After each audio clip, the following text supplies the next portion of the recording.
No, we can't. Abby just said she needed a pee. Last time, you guys explored the crypts under the castle. You encountered a number of undead drifting about, unable to escape the crypt. Yeah, they were wandering aimlessly and lost. Poor, poor randoms in uninhabited corpses or spirits. Unable to leave because of the protective aura coming off the tomb of St Andril.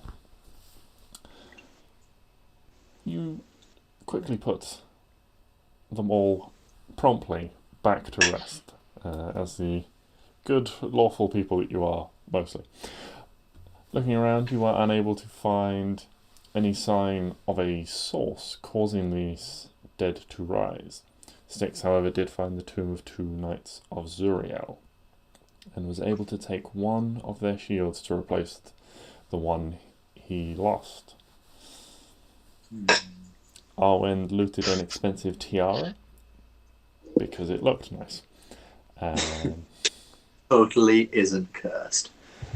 He then returned to St Andril's tomb, and upon hearing a knocking sound from within, decided to open it up. Inside, he found the celestial bones of St Andril, all etched in glowing golden runes and religious scripture. Shocked to discover the bones standing and moving around. Unable to talk, but able to communicate haphazardly by pointing to different scripture passages or words etched into the bones. And this is where we pick things up. You guys on your way out of the crypts, standing before the bones of St Andril as it stands in his tomb, just waiting. The panel, the metal panel that made up the door, still glowing softly on the floor beside you.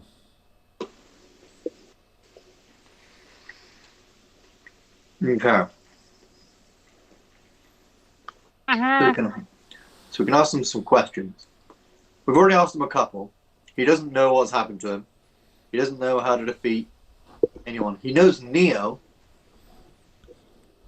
He does remember Neo. Brother. Bro. That's what he's pointed at. So I'll ask him, would you like to be put to rest? Or would you prefer to stay awake?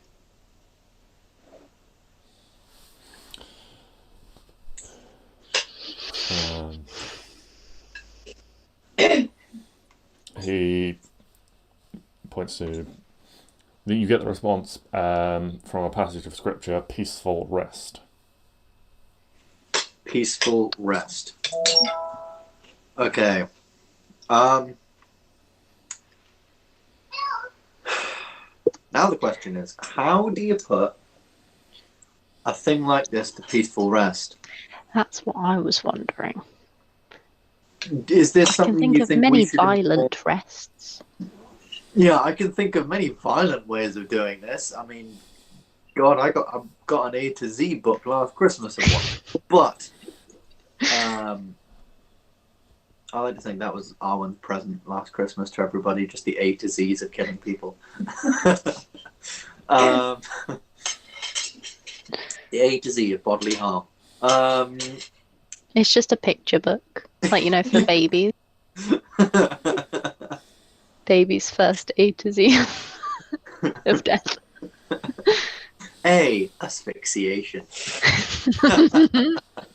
B, bludgeoning. C, can we not?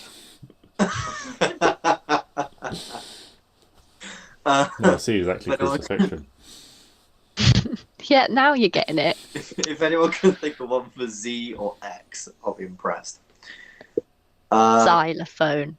I was about to say things like For both. Because we all know Arwen can't spell. What's your phone? Anyway, peaceful rest. I'll just ask him, do you know how we could put you to rest? Yeah, you get the answer.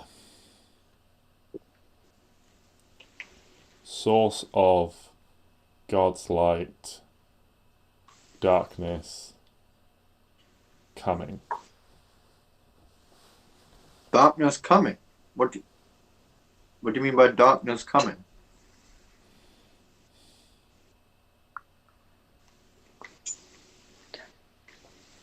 If In response, you get darkness, snuff out, rising.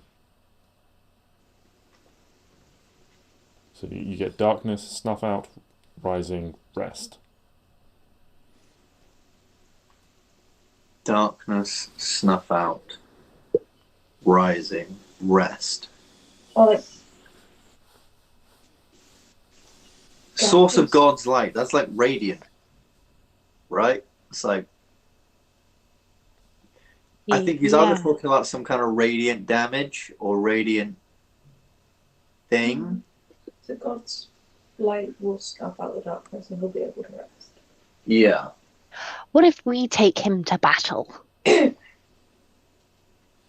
What if we just took him upstairs? Yeah, into to the light. And maybe that will do. Or maybe, I don't know, personally, I think this is something we need to ask some of the priests about, because this guy was a very famous dude, and I don't want to get this wrong. Like, this guy was clearly, with all the, skeletal tattooing, I feel like, getting this guy's thing wrong might bring some wrath from, gods, them up there. Yeah. Does Neo remember anything about him? They knew each other? Yeah, he said that he was a great warrior who warded himself against becoming undead by drawing, having inscriptions carved into his bones, which is A, the most fucking metal thing ever, but B, it didn't technically work, because instead of coming back as undead, he's technically a celestial, but he's still a skeleton walking around, which I'm just going to put it out there is kind of worse. It's not useful in this instance. I can't whack him and feel good about myself, so...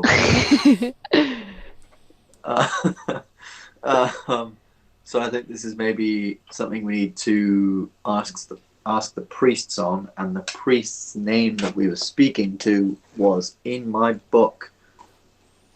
A priest. We were talking to a priest. It was Lord Rickard. The priest from It wasn't the Paladin Order, the Temple of Salathiel. Brienne. Lady Brienne. I feel like she Brienne might is a be able to paladin, help. she's not a priest. Okay. I mean, even still, a paladin of Salathiel, god of death, I feel like they might know a lot better as to what we should do here.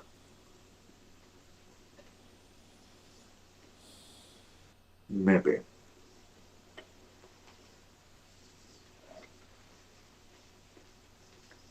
Okay, what's your plan going forwards? God's light snuff out darkness. Should we go ring the bell? I agree. Ding-a-ling-a-ling-a-ling-a-ling. We'll just sort of say to him, we will be back with some people who can help you. We're not entirely sure if this is a thing we can help you with or not, and we wanna do right by you, because Neo has told us you were a very powerful and very good person. So if you'll just wait here a moment, we'll just put you on hold, and we'll be back.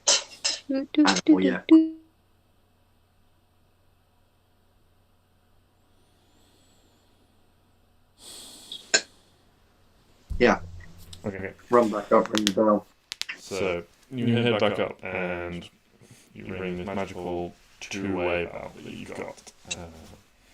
that you were given by Angus the dwarf, and you bring it, and after a few seconds you hear the sound of tools working the stone blocks that make up the door, and after a short period of time you just hear as these stones start being slid away and daylight streams in once more.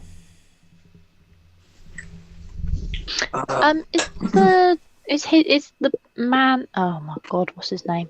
Adril's tomb like near the entrance. St Andril. Yeah, I can't read. Reasonably, yeah, you do have to go down some stairs first. If I kind of lead him, not like to the entrance, but like enough where he can see the light, is he having any sort of effect? Weird thing? No, the light doesn't seem to have any effect on him. Okay. Well, go away, sir. Go back to where you were sitting. As she's doing that and the door opens, I'm just gonna almost like shout at the dwarves, like, we need a priest and we need Lady Brienne down here right fucking now. Go get them. And some holy light. There is a problem. We need them here now. A priest of Salathiel and Lady Brienne. Someone, anyone, go. Just make a real quick persuasion check. Of course. This has opened up to Clary's sheet. That's why I was the last one using Roll20 on this laptop. But there we go. So now Ben has to find his fucking sheet. Fucking log on. Okay. I mean, Roll20 is great.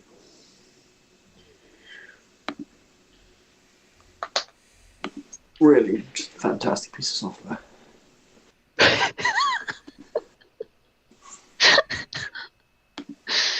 Oh dear. I don't think it's designed to have two separate accounts running at the same time. No, I don't think it is. Persuasion. Oh, I got +8 persuasion. Hello. Ooh. Fancy. Yeah, as you're now, you start seeing this. You see Hengist standing out there before you, and he just turns to one of the dwarves and is like, "Well, go on, man, do as he says." And one of them just sort of like drops like the small like hooks like the small like hammer and chisel he's holding like back onto his belt and like heaves down one of these pieces of stone and just starts running off. He's like, "What's the problem? What's going on? You all look all right." We found something that needs the touch of a holy person. And I think it's best you guys don't come down here. Everything's fine. We're safe. We believe we've depleted at the very least all the undead. But there's something. It's a lot. It's a lot to explain. We just believe we found something else down here that, yeah, as I say, could use a holy man's touch, as it were. All right then. Oh, you don't mind? I'm going to stay out here and.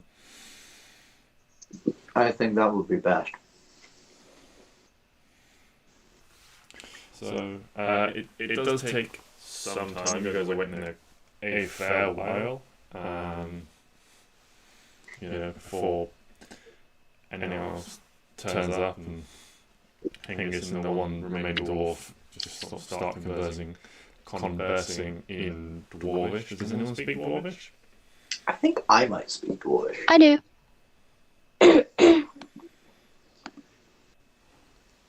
No. Yeah, Abby does.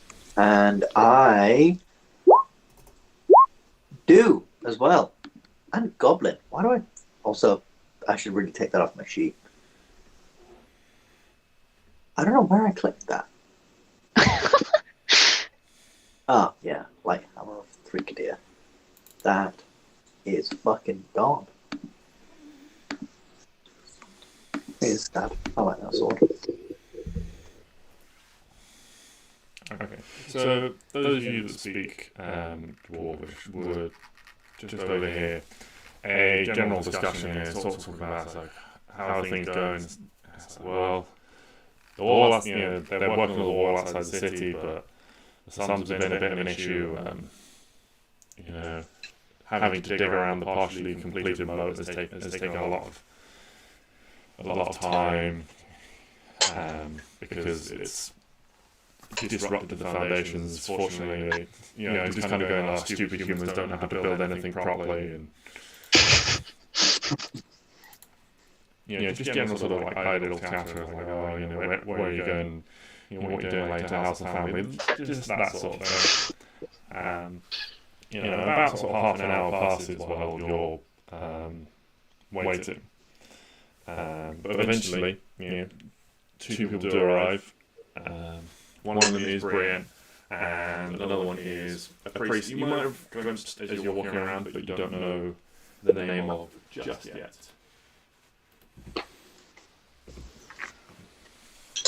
Hello. Brian, is sort of rushing over. You can see she's taken a moment to put on the breastplate and bring the sword and shield, but that doesn't look fully sort of like geared for battle. What's the matter? We were told to come with some haste.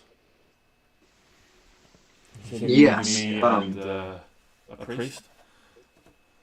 Yes. I believe there is a matter to which we, if I'm going to be honest, are quite stumped, and we thought maybe you could use, we could use your help.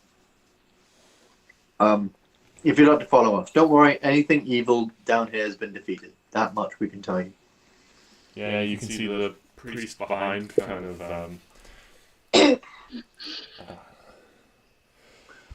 has a look of relief, sort of like seems to cross his face, and he's like, "Oh, as you mentioned that there's going to be no danger or anything like that."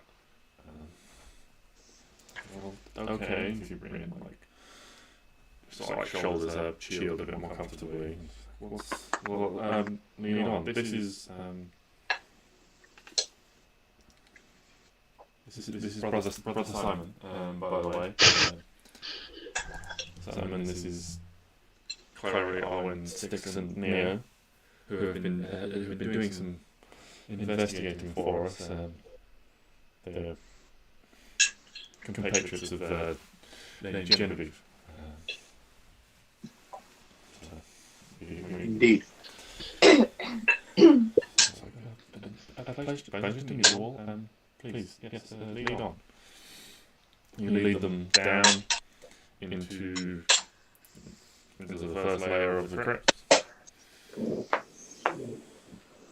Oh, yep. The sides of the broken, open tomb.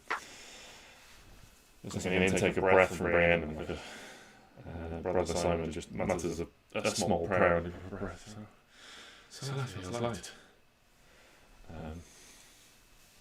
Yeah, that was us. He didn't break out. We broke in, but it's fine. But not in a bad way, but in a good way. You broke in. And who's he? Yeah. Andril, you can come out now. I'm assuming he's hiding in his tomb or whatever. Yeah, hiding is. He's hearing Ooh.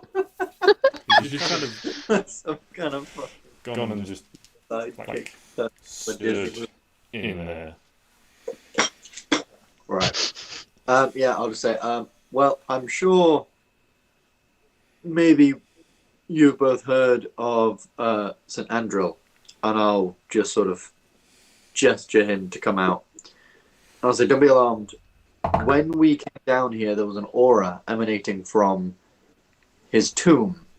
When we investigated it further, obviously not meaning to break anything open initially, there was a celestial presence from within, and it seems his tomb was the thing blocking many of these undead down here from going further. However, we did encounter the slight issue that he was knocking on the inside of his tomb. Obviously, being a paladin myself, and people who just generally don't really want to see anything that shouldn't be roaming the streets, we decided to open it up, and, well, we found St Andril like this. After speaking with him for a little while, it's very clear to us that he doesn't want to be this way. He'd quite like to get back to rest, and we don't know how to do this. He's mentioned God's light, snuff out darkness, and rising. Like, God's light will snuff out a rising darkness or something. We're not quite sure. He's answered a few questions for us. We'll be happy to speak with you on these later on, but for now I think it's best we do right by him and try and figure out a way to end him, per se. In a nice way. Brienne, he just grips the handle of her sword, still looks sheathed, but her knuckles are quite white on it. Neither she or Simon seems inclined to approach. She turns to him and says, that name, St Andril, does it mean anything to you, brother? Possibly some recollections from... I would have to do some research on the matter. I can't call anything to mind at this moment. How did you Neo, go communicate? tell this man the things. Yeah, Neo, would you like to inform these guys of who he was, briefly? Jog Simon's memory. Yeah, I mean, St Andril was... Well, he was just Andril. I knew him. No, we're not supposed to be talking about how you're old. Just stick to the facts. Stick to the script, man. So I turns to you with a look of like, well, do you want to tell them instead? No, carry on. Well, he was someone I fought, back with a long time ago. Yeah, he rumoured to have been true, to have done this to himself, to prevent himself from becoming undead, but he still seems to have some, semblance of himself, but he still seems to be up and walking around. Arwen says he's somewhat celestial now, which I never knew about.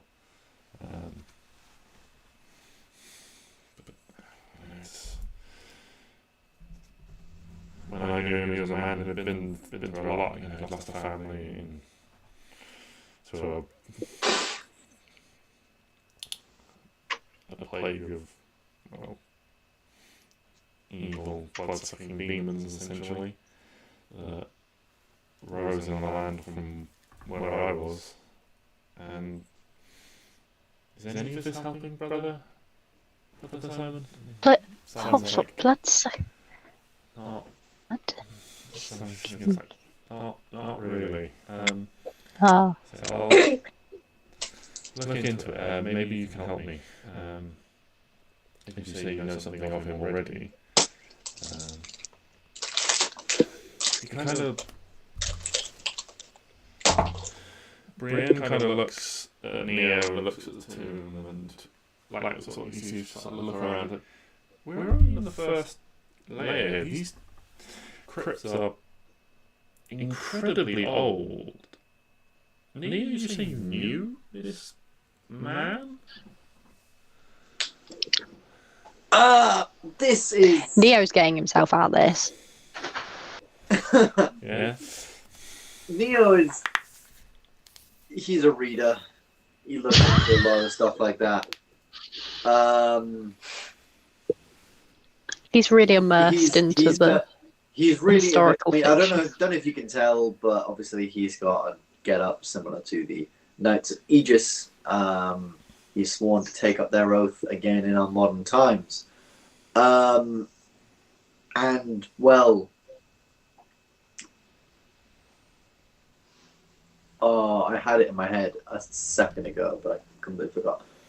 Well, in doing this research, he gets encapsulated in it, enraptured in it, if you will. And I think he just sort of meant that, when he knew him from his reading, back when he looked into St Andril, he was only Andril. Roll a deception check for me.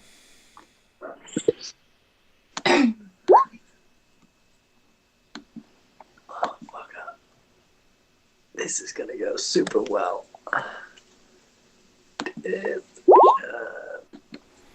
Oh, not bad. 18. She looks at you. Genevieve told me I could trust you all. So far, you haven't given me cause to distrust you. Until now. Doing it down now. Neo just takes half a step forward, sort of turns to Stix and says, "It's fine. I think we can trust them, and they should be able to trust us." Okay. He's just like, "I'm not sure how old I am, or Go where ahead, I'm be it. really from. Some time ago, something resurrected me. Arwen and Klari and Stix were helping me trying to piece together some of my past, and it took me to a powerful orc priestess who started the process of a lot of my memory coming back to me. And while it's there, it's still hazy and lacks context and detail for the most part. But I knew St Andril when he was just Andril, a brother in arms.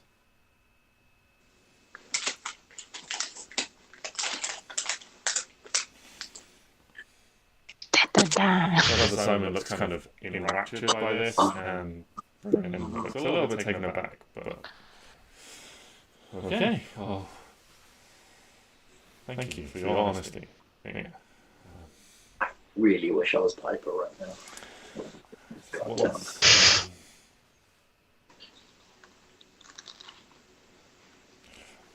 What do you need us for? What is your plan here? Well, we don't have one. We That's don't the problem. have one. That's why we gathered you. Okay. We were hoping you would know. This is obviously a celestial presence. They've mentioned to us God's light, snuff out darkness, rising. That's specifically what he didn't say it. He pointed to the words on him.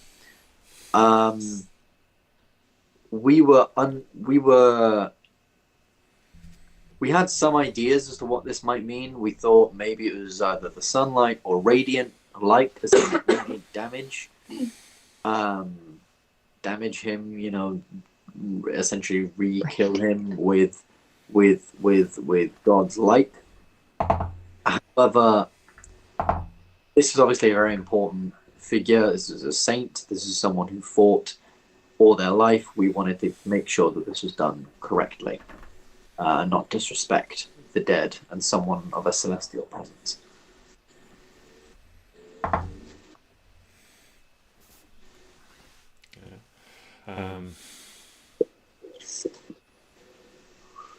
Brienne is, well, in my experience with what we've got going on at the moment, putting something down does not necessarily remain the case these days.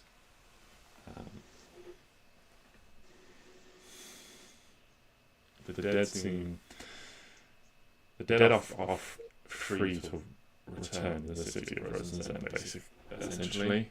And whatever we might attempt, successful or no, would potentially not have any longevity. So you think we got to take care of what's going on in the city, and then he'll kind of go? Potentially. I do not know. Something has granted a hold over him. In my experience, the undead do not think, do not feel. They are not placid creatures to respond to anyone but those that command them. St Andril here seems different. He does not seem to react unless something interacts with him or someone interacts with him.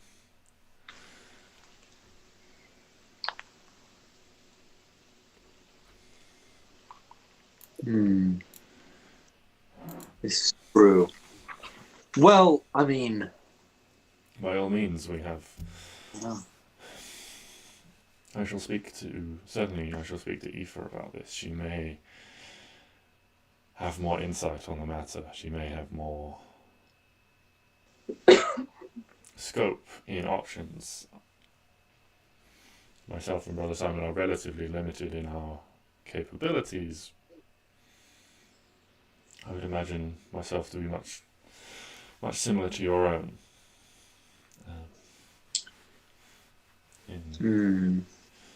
In that scope, but we can certainly try. If he wants to be at rest, then we should definitely consider our options. But as you say, a revered saint like this, we should respect the remains as much as we can, given the situation. My other concern is the damage done to his resting place. What remains of its power? Oh, I don't know. Do I have spell slots left to do another detect magic? No, I do not. Actually, yes, I do. It was detect magic that I used last time to detect. Yes. That sort of faint aura. Yeah. So I'll have to cast it with a second level spell slot, but I'll cast up a detect magic again and just see if we've affected that. Mm-hmm. Yeah. So you cast detect magic. The panel on the floor is very heavy. You have to try and lift it up to investigate investigate it. But you can pick it up and move it about. Between all of you, you can see that there are a few sort of scratches and things on the front, but they seem to be superficial. Fortunately, you don't seem to have. It seems to have come out cleanly. You did a good job getting it out. Although it's fallen on the stone, it seems intact. Okay, that's good at least. So that aura is still up, pretty much. Yeah, you'd think so. Based on. Okay. I think that there is merit to what you've said about dealing with these problems, because the last thing we want to do is put him to rest and then, for him to come back again, and for him to come back again, and back again, and back again. I think there's definitely, because we've dealt with many undead beings down here. We dealt with or they wraiths or shadows and specters and all sorts of stuff down here. And this is definitely a thing, I think. I don't think killing all this stuff has solved the problem. Personally, I think only time will tell. By time, I mean nightfall will tell really how much of an effect we've had. So I was maybe going to suggest we might need to go on another night excursion again. But, How big is the city? The city, a few miles across in each direction. Can I ask Brienne really quickly? Mm-hmm. Do you know anyone who has seen where these like undead things rise from? Like where they all start coming from every night. Or if they have a general direction of movement. If they're moving either towards or away from something.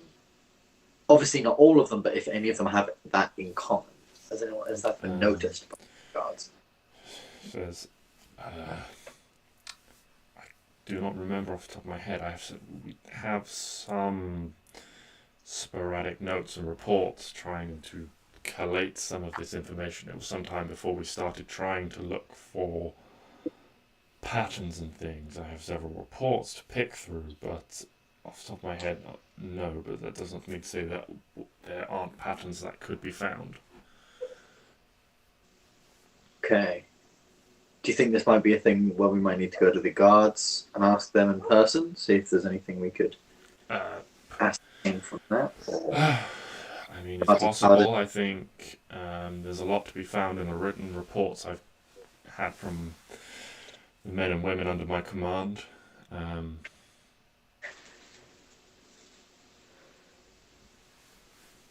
certainly, if you wish to conduct interviews, I can... We could split up, half go and interview people, half go with her to look at her report things. Yeah, because we also had Sir Geryon and Sir Perrin, who I believe they've been doing this for a little while. Or they've been doing this for some time. Maybe they might know a little more about some of that stuff. So I'd be happy to go. Or they might have like heard someone in like one of their friends talking about at the very least they're a good contact to go to then ascertain some more information, I think, as well as Lady Brienne taking us to these places. And then if so I'll happily go to some of them. And then you said you wanted to split up. Where would the rest of you go? Or if we split like 2 and 2, I guess. Yeah, so like 2 of us go and read the things with her, with Brienne. Yeah, she has all of those like note things. She's got reports and notes and stuff like that from various incidents and stuff like that have happened. Yeah. Yeah. Yeah. No, that sounds like a good idea. All right, I'll go talk to Sir Geryon and Sir Perrin, because I want that guy's axe, but also mainly for the stuff. I would take an axe. Where does Klari want to go? Would she prefer to read or interrogate? Well, not really interrogate. Read or ask questions. Do you need to ask? Yeah, she's reading.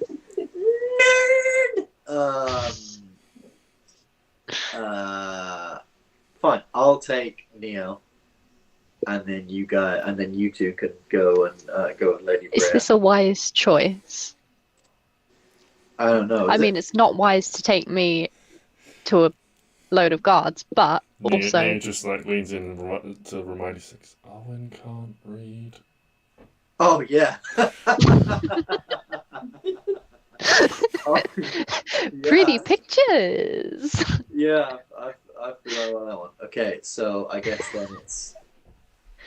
I mean, then okay, unless you wanted to go. Okay, we'll swap. You and. Would you just don't want to be with Arwen? No, I don't want to be. No, I'll go with them. Fuck it. Me and Arwen will go and do that. Let me put it this way. One of these exercises is going to be an intelligence analysis-based exercise, and the other one is going to be a charisma social-based exercise. Boom. Charisma. So, That's why I shouldn't do the intelligence one. So I guess it's you and Neo will go read things with Lady Brienne. And I mean, it's up to you guys. You can all do together, or you can split up. And well, what time is it now? Like in the day? you've only been down there a couple of hours, really. So it's early afternoon, maybe or mid-afternoon. You're around sort of 3 o'clock. Could we get both of those things done together? Or... I mean, it depends on what sort of time frame you're looking to get them completed in. Well, on the one hand, I would quite like to get all this done fairly quickly so that we'd maybe have time for like a short rest. I can get a spell slot back, and then maybe we can go on another like evening watch. But we fought a lot of shit today, and I'm running out of spell slots and lay on hands. I believe I've used up like basically all my lay on hands. Yeah. So I guess it depends on what we wanted to do after. Are we taking this evening like off, or are we trying to get on another watch and have a look? I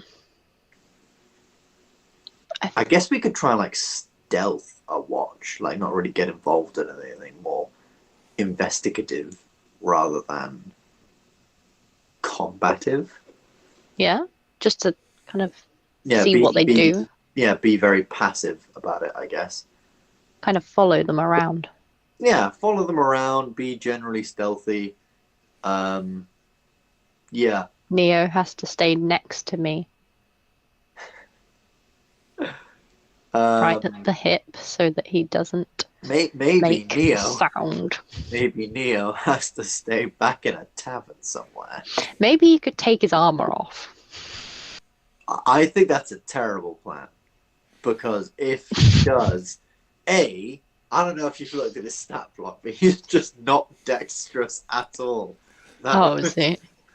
That would not be help. I mean, it would sort of help, but also no, it wouldn't.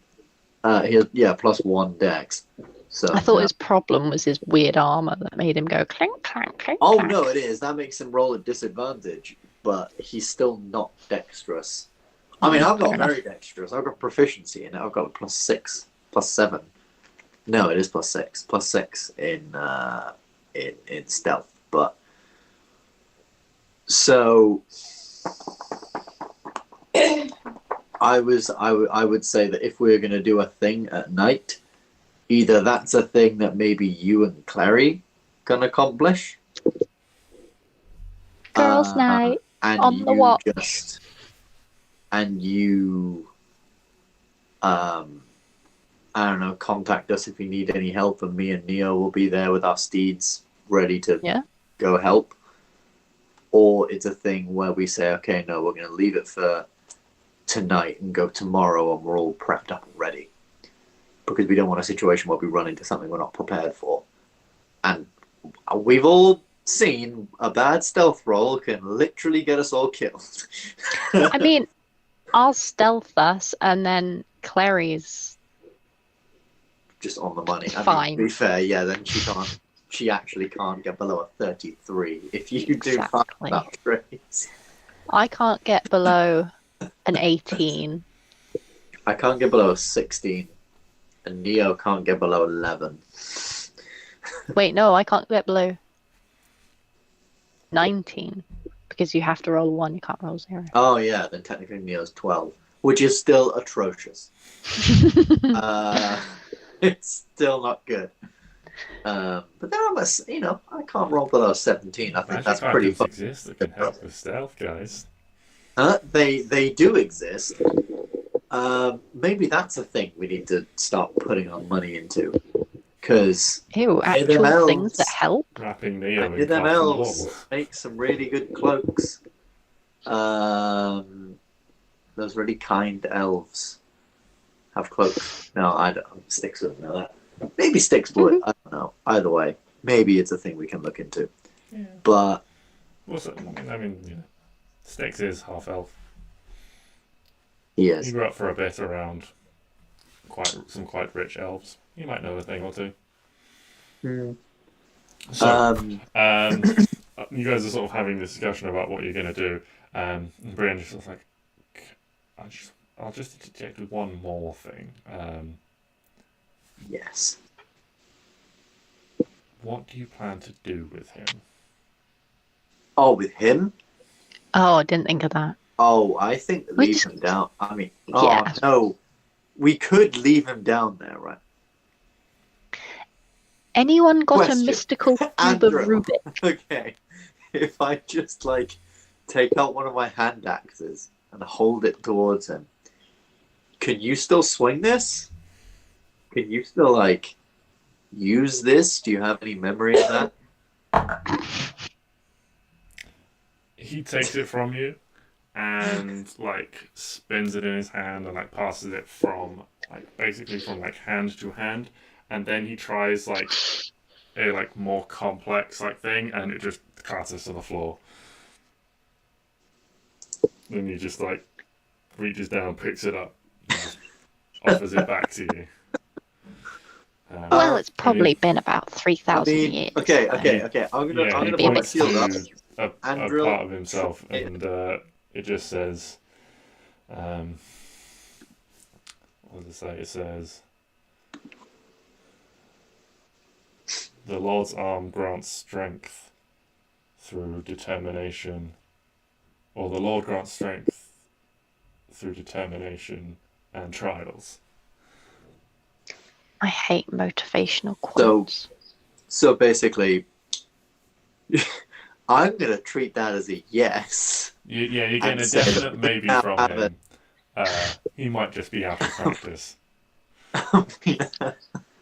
I'm sorry, this is the fucking dopest NPC that we've ever battled with. A goddamn skeleton with runes all over his body that don't make him come back from the dead. So he came back as a fucking celestial instead. That's the dopest shit I've ever heard in all of D&D. That's so fucking cool. Yes. Oh my god. Can you do any magic or anything? Like, can you heal? Like what? Yeah. I'll just ask. Do you have any magic? That maybe you can do. If you're out of practice with swordplay, do you have anything else you could offer to help us in this endeavor? Yeah, he points to another passage, and it just says, "Powers unseen." It says, what does it say? Powers unseen are not. Powers unknown are sometimes unseen, is what it says.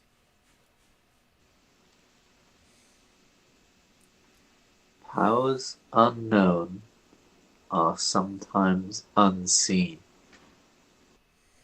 If I stick my arm out, can you just like heal it?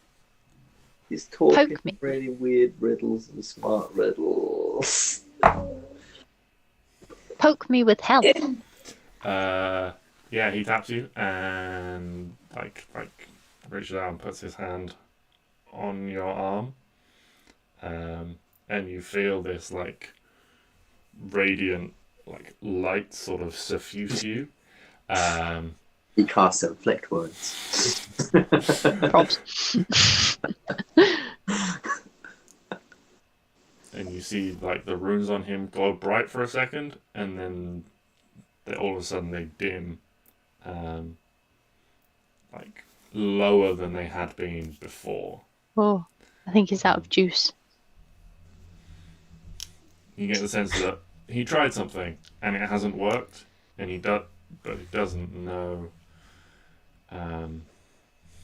if it will work in the future or if he just can't do those things anymore. Oh fuck! It's another person. We're gonna have to get the memories back. Shit. No. It's less of that. It's more that he's in basically like a very different form. That's fair. So potentially things will return over time, or he will discover new things, or have to relearn things. You don't know at this point, and he doesn't know at this point what his capabilities are. Yeah. You know,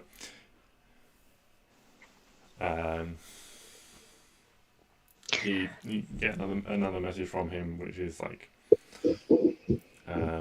you get rising darkness again, but he focuses on like the darkness. You get like rising darkness, rest, and another passage that has the word like centuries in it.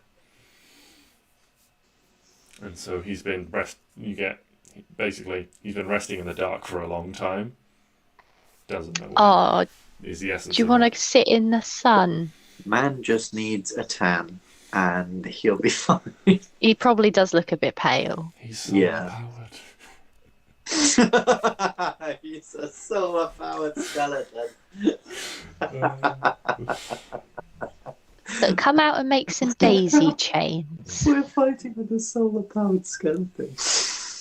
I love it. But Brienne's just like, what are we going to do? Because I don't feel like we should leave him down here. Simon! But we can't go walking around with a skeleton. Simon! Do you want to babysit the skeleton? No, I have a plan for that, actually. I have a way of doing that. So Simon. I have on my person a set of traveler's clothes. Can I skullduggery pleasant this bitch? Oh my god. Absolutely you can. Oh yes. So I'll just sort of take out of my pack this set of like traveler's clothes, which, you know, I haven't worn in so long. But it essentially just consists of like a basic shirt and trousers and like a big poncho that goes over it all with a hood. And I'll just sort of like offer him at the very least the poncho and, you know, some of that stuff. I don't know how it's going to fit. This is why I'm thinking the poncho is probably the only thing that's really going to fit. You can't exactly put trousers on a skeleton. I don't think that would work very well. Yeah. So you like offer him like this big like cloak, essentially, like with a hood. Yeah.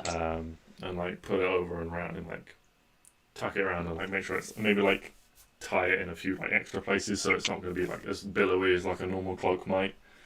Yeah. And put the hood up. Yeah. Ta-da! And then I guess if we just sort of stick to some back alleys and try not to get seen too much, I feel like we'll be fine. So, okay. This is what we're going to do.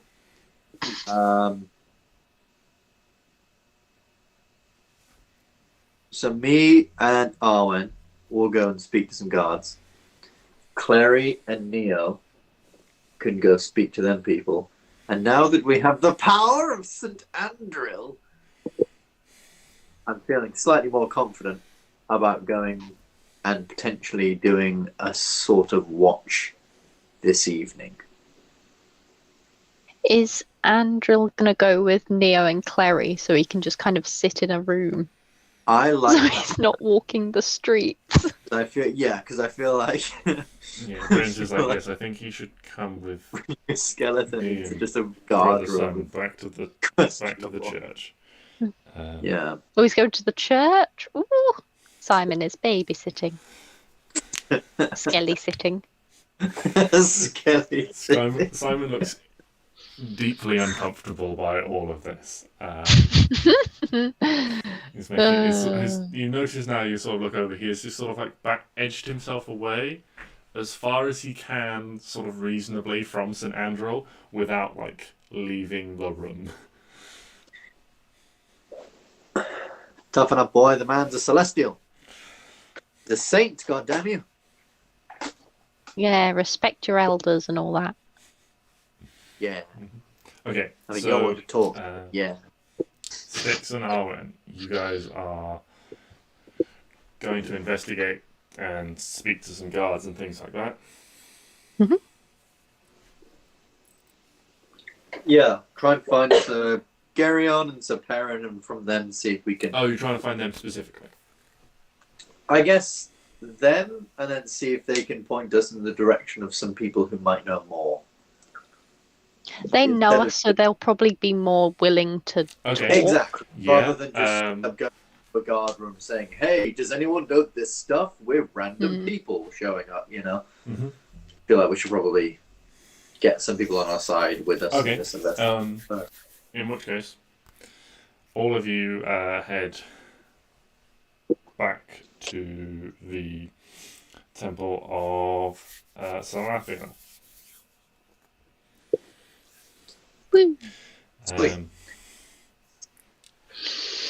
A couple of times people sort of begin to approach you, but Brienne adopts a very sort of like officious looking tone and stance, and just sort of like as people are like coming over, she's just like not like generally like at them, but like as a general sort of make way like type thing of like trying to clear people, and they kind of get the message. And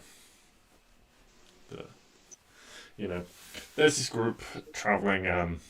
One is like heavily like robed and stuff, and there's clearly a paladin of Salathiel and a priest there, and so it's up. People kind of. We definitely look famous. Please, like we're walking. No autographs. Oh. We look like what? We look like we're walking with the goddamn Grim Reaper. Hell yeah. We're his entourage. Fuck yeah. So, who would like to go first? Klari and Neo or Arwen and Stix? Oh, I don't know. Would you like to go first in reading things?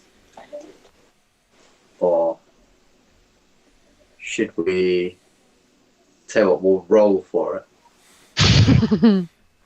Roll for it. Me and you, JJ. Oh, okay. Come on.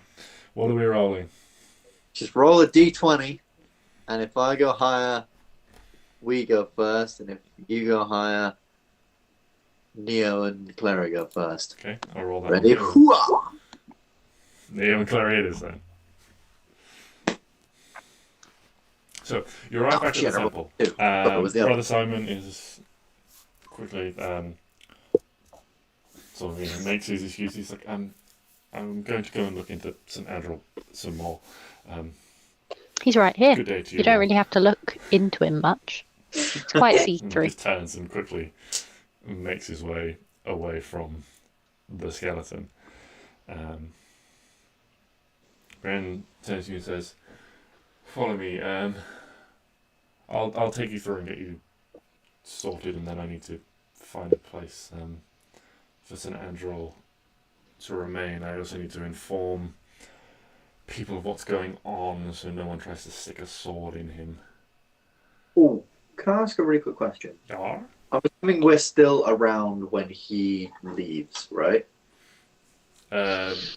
When Brother Simon leaves. Yes. Before, like, obviously, as we're all like splitting up, I'll just sort of like turn, realize he's left, and go up to Lady Brienne and just say, "Brother Simon, he's cool, right? I would have thought a priest of Salathia, although this is obviously above many people's pay grade, I would have thought seeing something like this would have been a bit more exciting. And he seemed to want to get away pretty quick. Forgive me if I'm just being paranoid, but yeah, she leans down to just sort of speaks quietly to you. It's like, what you must understand is this is not an everyday occurrence for most people. Oh, of course, yeah. Well, I've seen 10 of these just this week. Well, the idea of serving his God and serving the people of this city by ceremonially helping people cross over, the actual encounterance of an actual undead being, I think, has rather terrified the poor man. So I'll check on him in a little while, but... Okay, yeah, maybe, I don't know if it's just me being paranoid or anything, but if I could ask one favour, which I've no right to because you've done a lot for us, but maybe just keep an eye on him and anyone else around here. Not that I'm distrustful of anyone else around here, but just, we've seen stranger things in our time. and we got to get to the bottom of this soon. So, yeah. Anyway, just nods and escorts. So Klari and Neo and Andril are escorted kind of into like what looks to be like an office, basically. It's a little bit haphazard and disorganized. There are papers and there are sort of several books out on desks, or on the desk there are scrolls piled up on one side of the desk, and you can see some of them are spilled onto the floor. There's a couple of sort of half-eaten plates of food.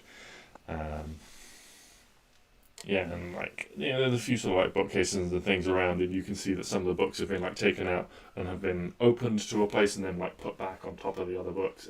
Everything just seems generally disorganized in Brienne's office.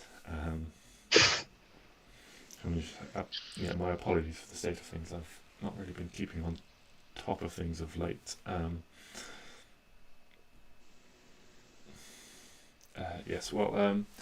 Allow me to. And she basically takes the plates and sticks them on a shelf out of the way. It's these and points to the pile of scrolls. These are the most recent reports.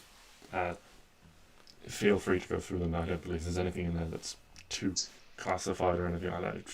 Some of it might just be boring and irrelevant.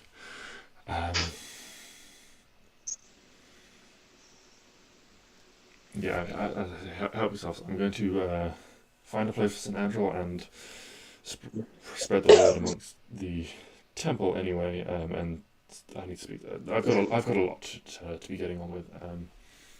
If you need me, I should be in the temple for the rest of the day. If I get any free time, you can find me in the chapel. Otherwise, I'll be speaking to others. Good luck with your investigation. If you do find any correlations, it would be useful to know, to give out to those doing the watches. And thank you again for everything. So, what you've essentially got, Klari, with the help of Neo, is a big pile of scrolls and reports to read through. You start reading and quickly can discard quite a few of them as being not relevant and not pertaining to the matter of the undead rising and moving around. A few of them sort of don't seem to go anywhere at first, and then you realise that eventually, further way down, you've got, one of them is a report of a fight at an inn that resulted in an accidental death where someone got hit in the head with a tankard and then hit a table on their way down and unfortunately passed away. And as you keep reading, you realise that it changes, the handwriting changes halfway through as it's picked up by someone else.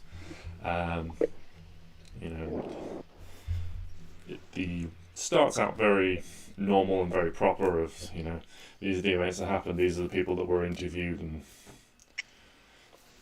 and that sort of thing. Until it gets to the part where, and kind of almost like the signing off of it is, and the body was taken to such and such barracks to await collection by family. And then there's further down on the other side is a bit where it points to body gone missing, found several hours later on such and such a street. And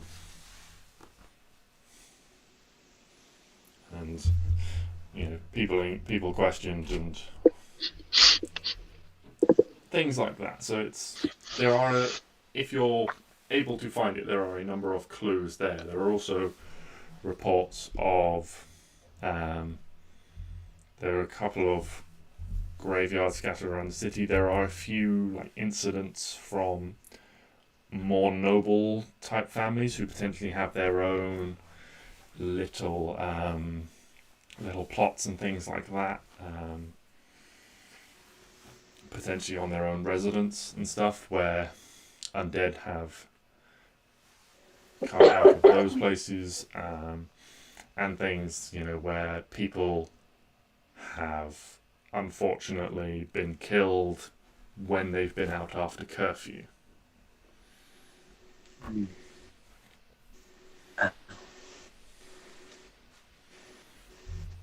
Wretched something.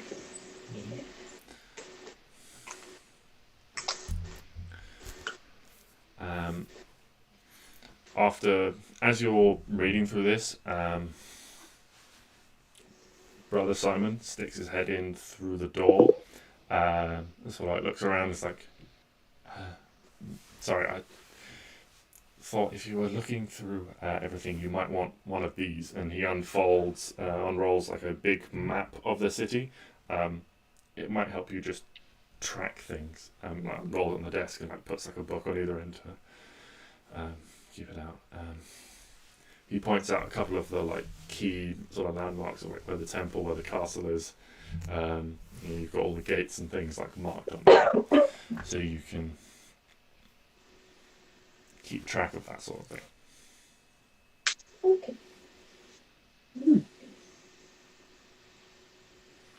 That's nice. Maybe he's not so evil after all. You're just being cautious. It's okay. You see him as he entered, he carefully checked all the corners, and as he leaves, he looks both ways. He seems, he just seems like quite a nervous man. Who seems a little bit spooked at the moment. Because he's guilty! Bam, bam, bam.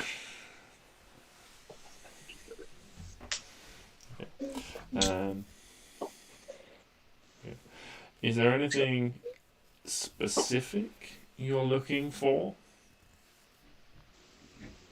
But,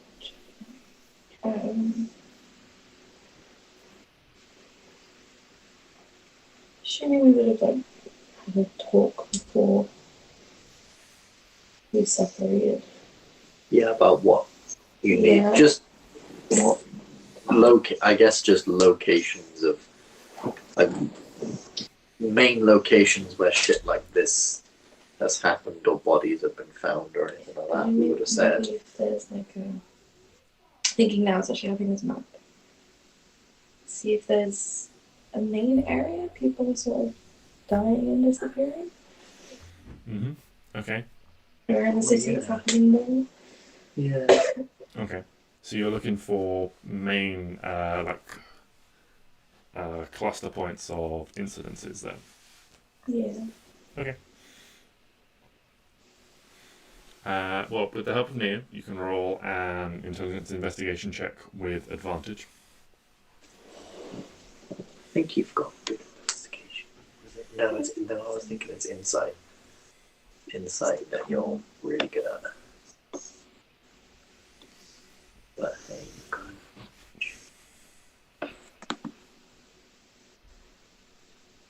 just. That's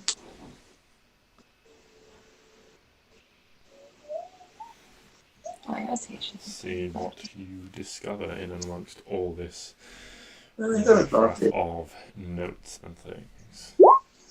17. Oh, advantage. Okay. Okay, so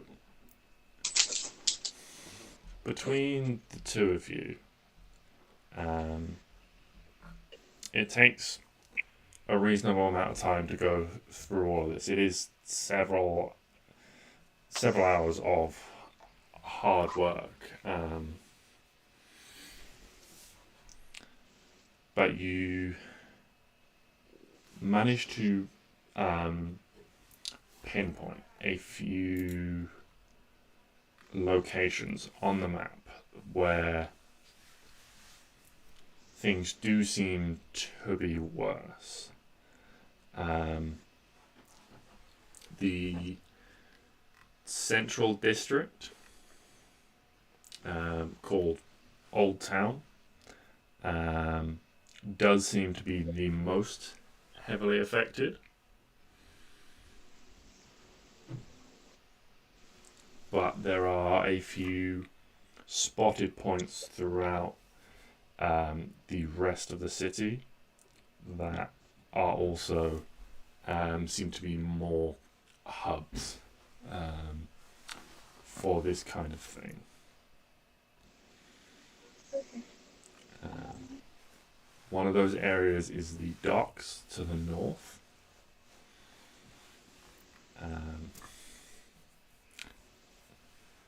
And another one is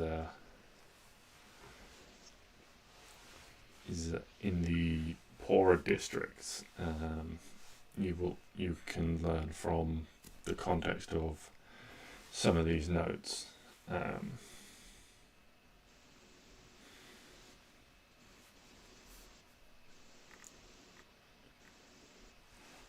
You also get from them that there is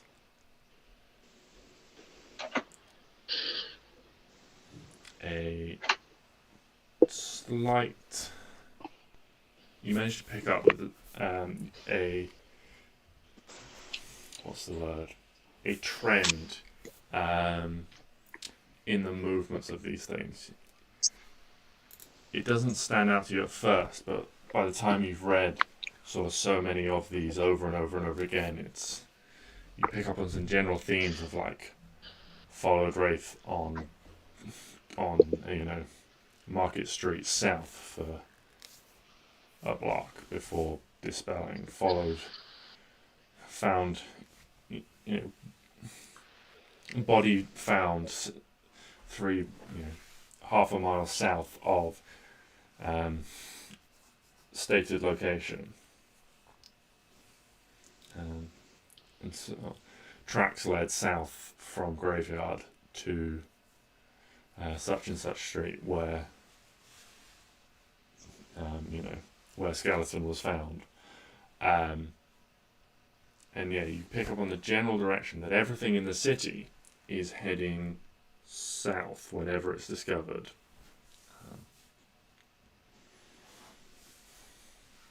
So things are heading from the city south towards essentially towards the city walls.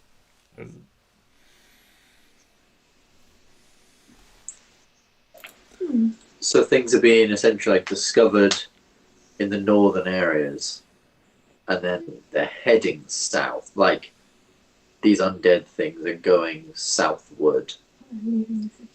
Yeah, like they're trying to leave. That's fucking weird. Stix would say if he knew any of this.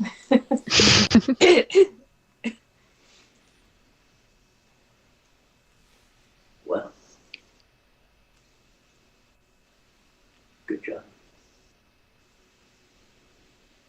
You done do the sparkle particles. Where on the map is the poorer district that you said? So you've got Old Town, which is the central district. And I'm just reading my notes. So in the northeast of the city, close to Old Town, over here is the richer financial districts.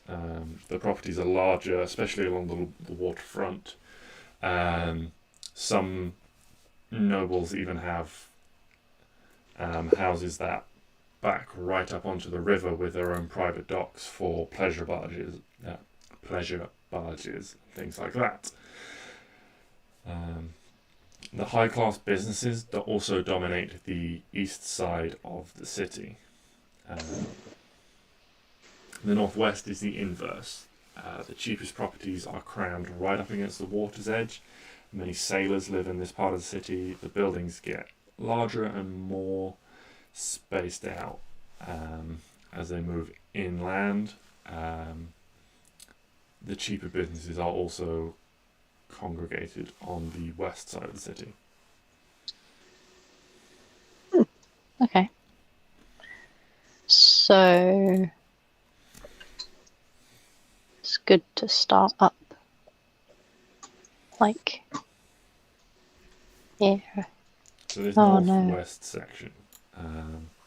So I guess it is a higher populous area. Certainly along the water's edge. You could learn that is where a large portion of the population density is. You guys have mainly been in this sort of central or eastern areas of the city so far, where things are quite well off, they're quite spacious, the streets are clear and the roads are between the houses are well spaced.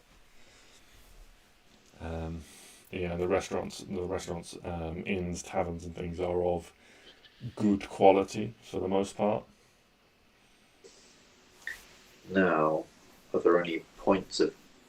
I think we're going to have to go investigate. Are there any points of interest up in that area, specifically where undead might be kept or be being made or something?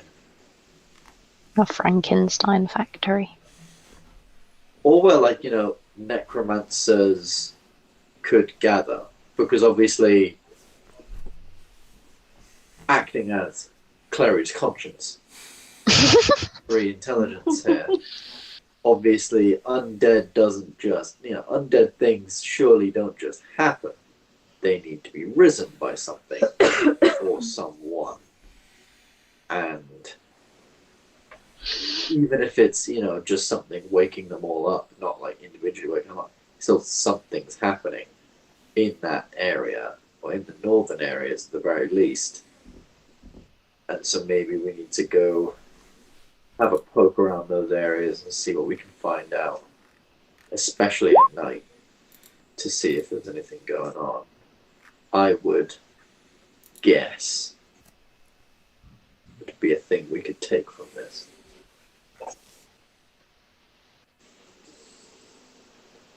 And in Old Town, obviously, because, Old Town. That is old.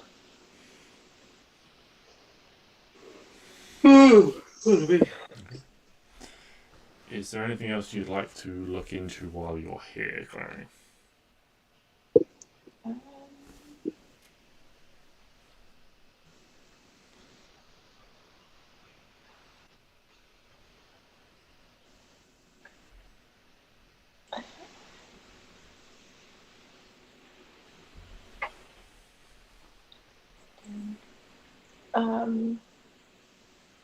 I think so. Something I can think on. Okay. I feel like I'm forgetting something important. Okay.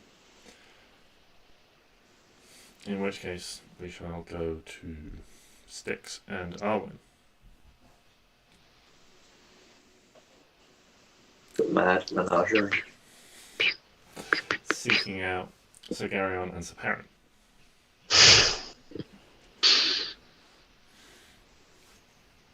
You ask around for them and are told by one of the priests there that they are probably located in the barracks and are probably sleeping. If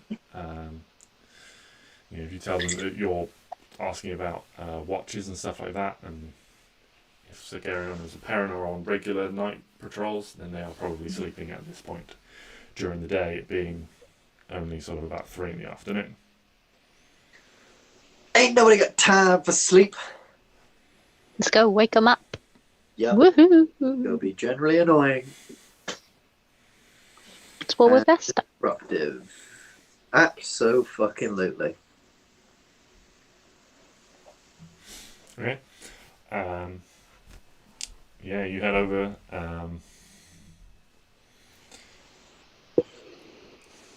There is like a large dormitory type section off the church, where guards are, the paladins live. If they live in the church itself, But not all of them do. Some of them have their own homes and things like that within the city. But some of them, some of the priests as well, do live within the church or on the church grounds.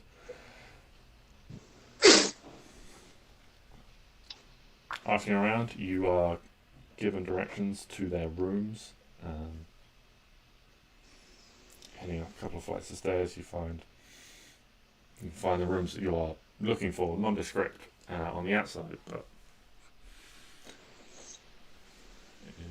you can locate them. They're not difficult to find. They're not hidden or anything like that. Who hides a room? Probably you. Oh my god, have we missed a hidden room? And so we definitely have in all of our time in this. Oh yeah. We've definitely missed. Yeah. So you're standing outside. Outside these doors, what would you like to do? Knock, knock, knock.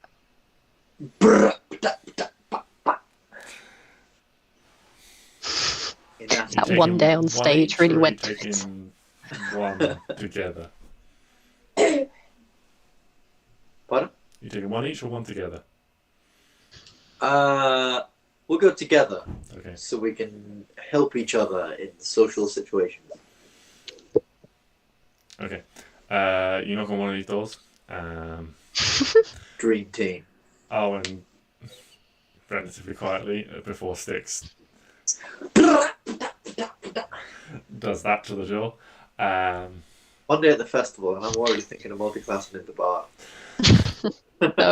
No. I'll fucking do it. After a few moments, you do hear the sound of movement from inside, and the door is pulled back. There's the familiar sight of Sir Perrin there, casually dressed in sort of plain grey, like trousers and a tunic.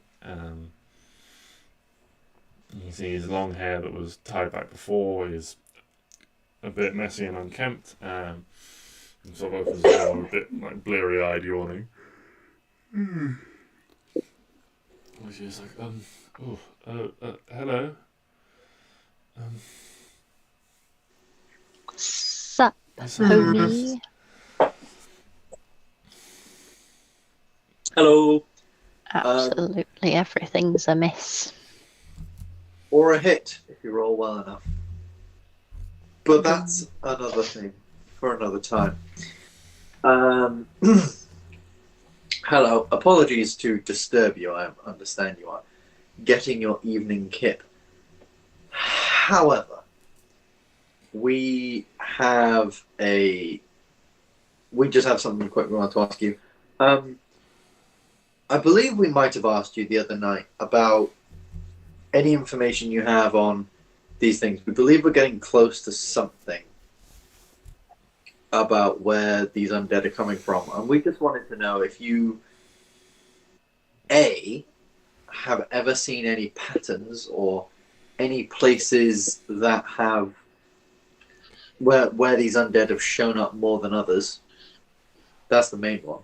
And B, if you would know any other prolific or proficient guards, such as yourselves, who have been out on watch as long, if not longer, than you guys have, and might have seen something more interesting. If you've heard any stories from around the guards or anything like that of anyone,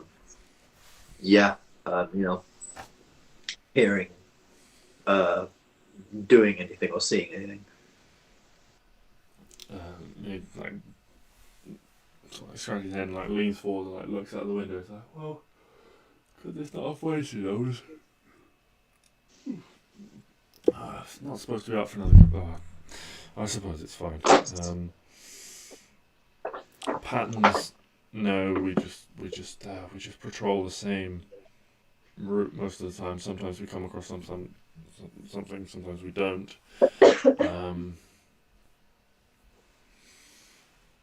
in terms of experience, there's not many of us that are, sort of more experienced in this than the others. We've all been, pretty much everyone's been here since this started, so everyone's sort of been dealing with it all the same amount.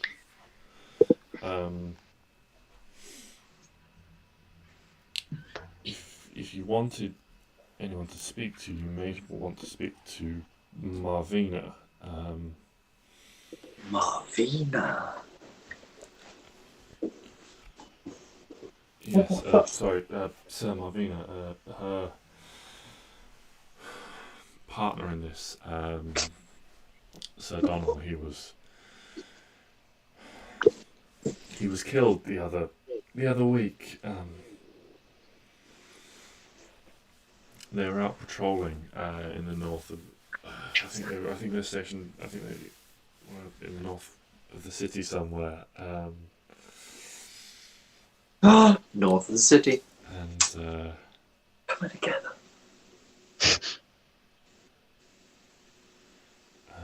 Yes, and there was an incident, and I think they encountered several of these undead.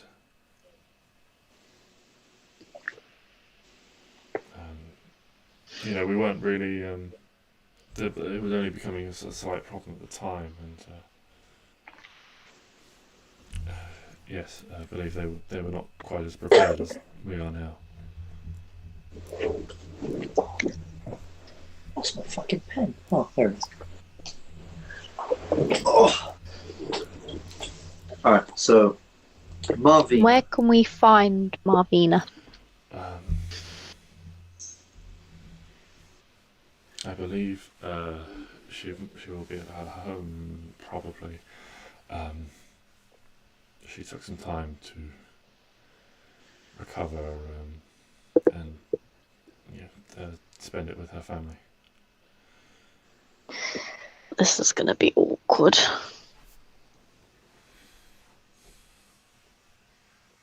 Was Marvina a man or a woman? Like, is it Sir Marvina or like Marvina is her name?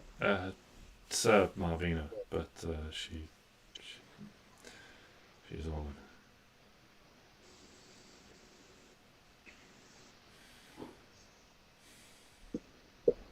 So Marvina,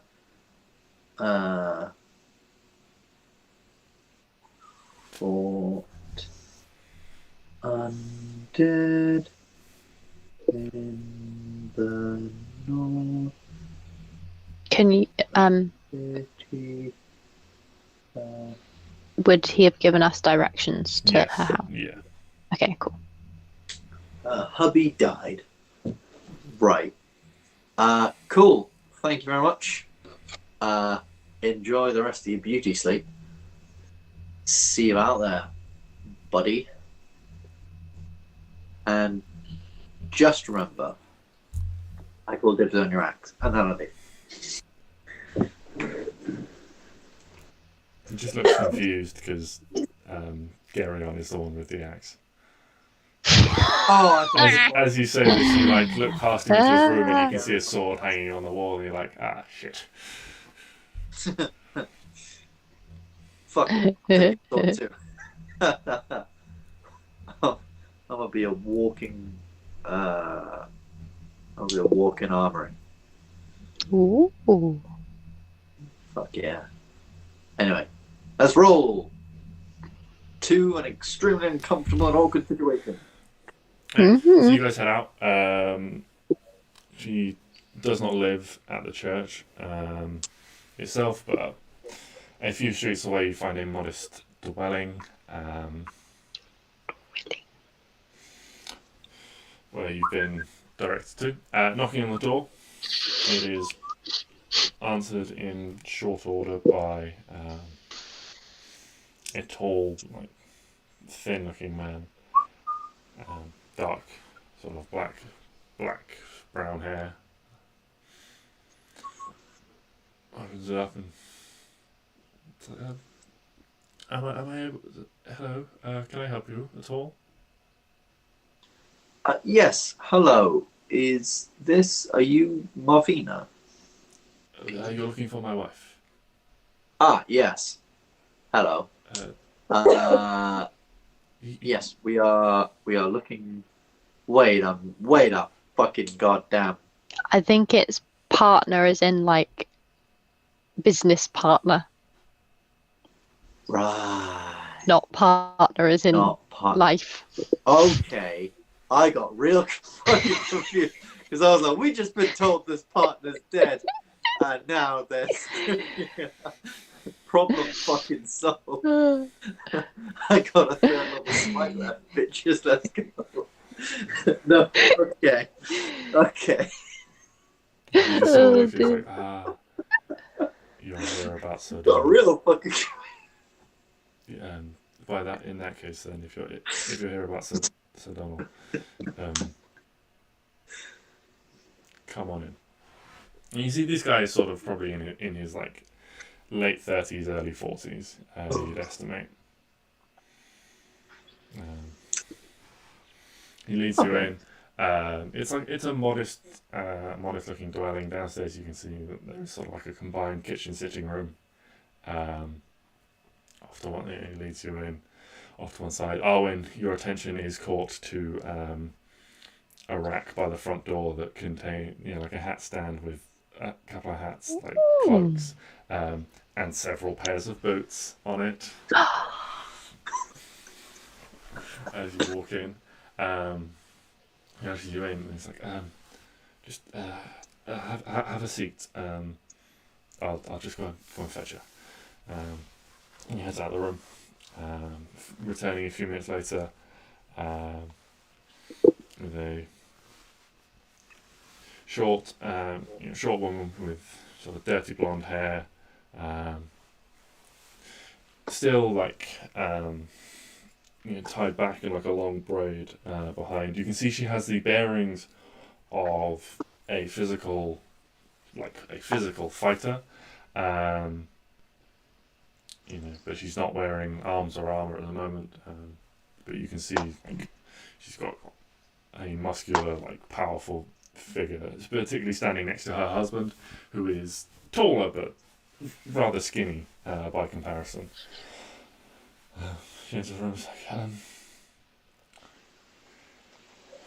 like, so I gather you're here about Sir Donald. Sir Donald. Yeah. Sort of. Yes. We are. Well, we're. First of all, I'm Stix. This is Arwen. Hi. Paladin Azrael. Fellowship of Aegis. You get it. We are looking into the issues with the city. We have a vested interest in the protection of this city and the undead that are being raised here. And we're just trying to sort of cross some T's and dot some I's around. And we heard that you, yes, sadly, had an unfortunate incident somewhere in the north of the city. I understand you may not want to go back there. But me, it's not just us two, there's two others with us, another paladin, and Klari.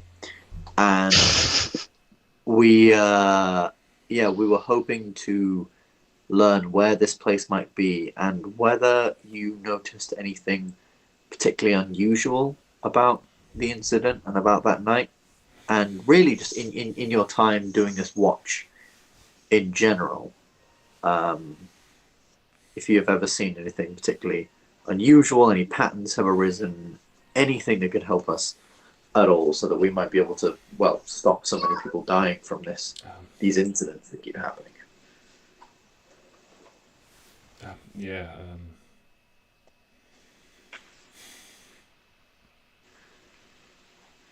why don't we take a walk? Ooh. Like reach, turns and like starts like pulling on some boots and like grabs like a cloak and stuff. Just like, I'll be back. I'll be back before long. Just Don't worry about me, I'll be fine. Husband sort of, he looks a little bit like, not worried, but, like concerned, as you are when you've got a loved one that's been through something traumatic. Don't worry, bruh. We got it. Fine. He Me and does my not five look reassured by this. Me and my 5 round hands. We got this. Yeah. So it's mid-afternoon at this point. She leads you out down a few streets. You walk a short ways to the north. Doesn't say anything for maybe between 5 and 10 minutes, and then pauses on the corner of a street. She says, "Well, this is the street where it happened."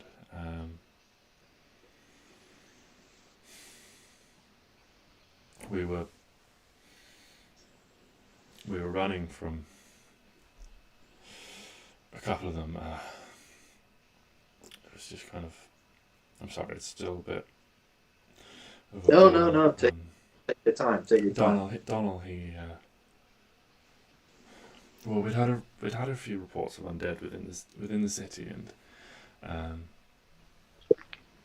it had gotten to the point where Brian decided that we should do some patrols at night. Just not as many as there are now, but a few.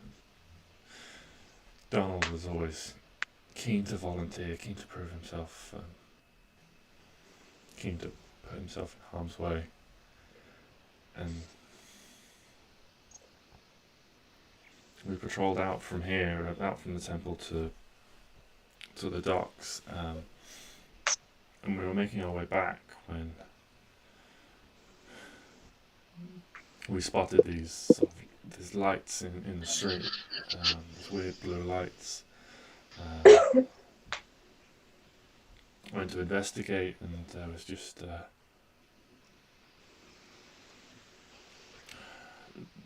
2 or 3, 4, a number of sort of these ghostly spirits about, hovering around. It looked like there'd been some sort of fight or something. It was outside the inn down the street there. You can see there's a sign. There's like one of these like hanging signs like hanging out from the building. A sign for an inn. It's just like I guess some sort of brawl or something like that, and maybe I never did find out exactly who was involved. Maybe someone would have probably just one of these things. Someone throws a punch, someone draws a knife, and one thing leads to another, and you've got 3 bodies lying in the street. But as we approached, these spirits emerged from them. Donald, the foolish lad, rushed in to try and help, see if anyone needed any help, but he got himself caught up. I managed to pull him out as these spirits rose. Sorry. The spirits rose out, and then the bodies rose up behind them. You could still, one of them still clutching whatever weapon it used in its hand.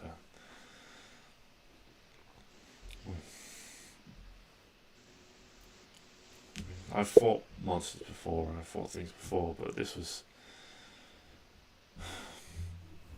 totally different. The ghosts, their faces, I've never seen anything like that before. Donald, he rushed in and they surrounded it, and something happened to him.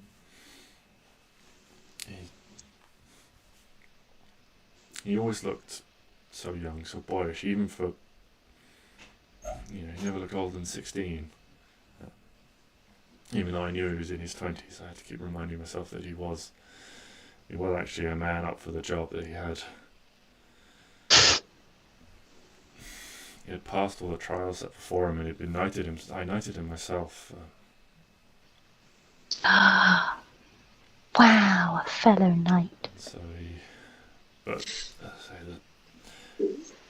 they did something to him, and his face changed. I watched him age from a lad of 20 to a man of 60 or 80 in a few seconds.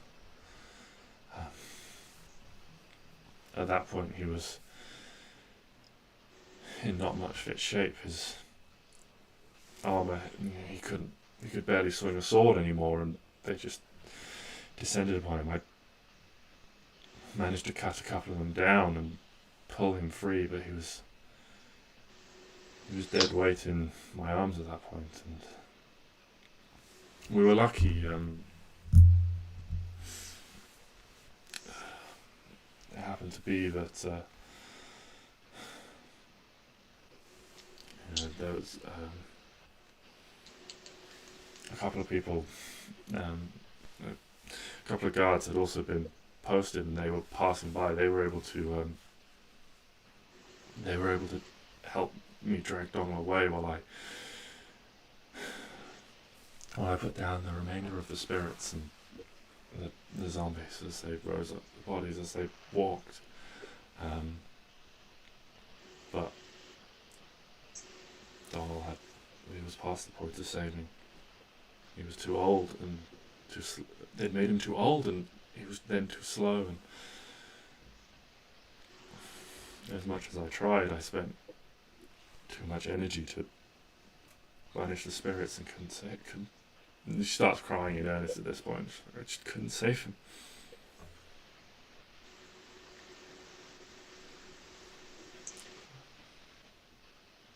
Well, I'm sorry. sorry. You know, he wasn't my boy, but I trained him from a squire. I looked on him as a son, and I let him die. You didn't let him die. Trust me, we faced a lot of these things, and by the sounds of it, there was nothing you could have done. These are difficult creatures, and without some higher level magics, it's extremely difficult to take these creatures down, especially with that ability they have to age people.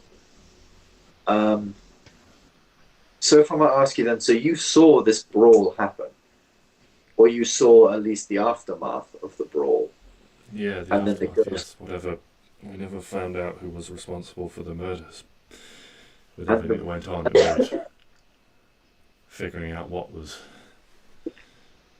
original and what was secondary in terms of wounds, hard to identify. So sorry, yeah. So you saw the aftermath of it, not the actual brawl itself? No, we just came across the bodies in the street. I'm assuming they must have, they couldn't have been here very long. It's not like bodies are just laying in the street out here. Obviously, that from an evening excursion. No, best guess is when drunk leaving a tavern, one thing led to another. It's been known to happen. 3 is an extreme case, but sometimes. And are you sure it was a brawl? This wasn't some kind of targeted attack? Because, for spirits to rise, what would I know about things like ghosts and spirits rising from bodies like that? Like, to Stix, that doesn't sound normal. Like, people don't just die and then their ghosts come out and start. Yeah, this is certainly unusual. You're right. Ghosts don't generally immediately rise from a corpse. Ghosts are often the effect of unfinished business and that sort of thing, or angry or vengeful people. But just it regular seems like whatever's going on things are rising much more easily, especially in this city, than is the norm. So do we think when we've seen lights and shit happen, that's like people being killed, and then no, from her description of the lights, you would posit that like that is like the spirits themselves. You know, ghosts give off a soft blue light. Right. Okay. I just remember you said in the past that we've seen like flashes of light. I guess that's probably just them like passing through an area, and we're just seeing a bit of it. Okay. So somewhere, so obviously in the north, this shit's happening. Well, in the north of the city, anyway, this is happening a lot more often, especially in this poorer district where people are, poorer. People are dying, and then their spirits are not immediately, but definitely extremely quickly coming out of their bodies and attacking. Do you know if it's always in this sort of ghostly form? Is it ever like we've seen like wraiths, and we've obviously seen zombies? Like, do they ever raise as anything other than these ghostly forms? Or yeah, I mean, Marvina will tell you that she doesn't know. She hasn't said that she hasn't. Yeah, I haven't. After the incident with Donald, I wasn't really in a fit state to do much for some time. That's fair. So I don't really know. You'd have to ask Brienne or someone else, or maybe Aoife would know. Someone else in charge of the temple. Maybe it's. I don't know about you, Arwen, but I'm under two minds right now. I'm thinking either that it's actually three minds. Either A, something, just there's like an aura about the city which is making people's spirits leave their bodies a lot sooner and the dead rise. B, someone specific killed these guys with something that makes their spirits rise. Like a necromancer sort of did that. So like someone killed them. Someone started this bar fight and killed all these dudes. Or the final one is that these people are important somehow. Like the fact that they died is important. Who is dying is important. But that one I'm not so sure on. Because these are just apparently random guys in bar fights, but I guess we don't know. I mean, when you get back and compare notes with Klari, she would be able to tell you that there doesn't seem to be any correlation in who people are. And, you know, it does seem sporadic. And these deaths, would she have understood or found out whether it is more of a murder? You know, it's like people being murdered, or just like, old nanny falls down. Well, dies, you could make the connection, Stix, knowing what you do about how ghosts come about. That, spirits with unfinished business, spirits that are vengeful, are more likely to come back in a general sense. But generally it has to be quite a strong thing to bring about a ghost. It's not just something like, oh, I forgot to file my taxes. That's going to cause a spirit to rise. But in this, and so certainly being murdered would lead someone to be more vengeful, but not every murdered person comes back as a spirit. So you think you are correct in your assumption that something about this city is making that process much easier.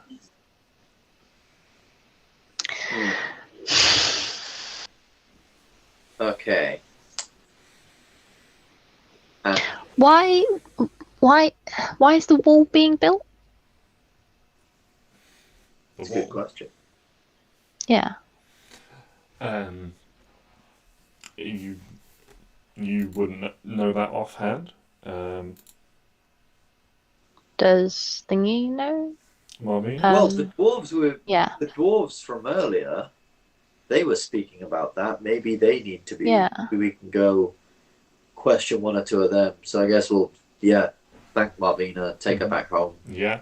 Meet Larry, obviously gather all of our information, and then I think we should go and speak to those dwarves. I mean, they were certainly talking about war, and I think you're right. Maybe that's got something to do. I mean, those Local ones in particular are at the castle. There are, there are far more to the south, actually working on the wall itself. Like, I think maybe it's actually then better to go to the wall itself. Yeah, like this section of the wall, and if you ask around, you'd find out that there is a section. Both started.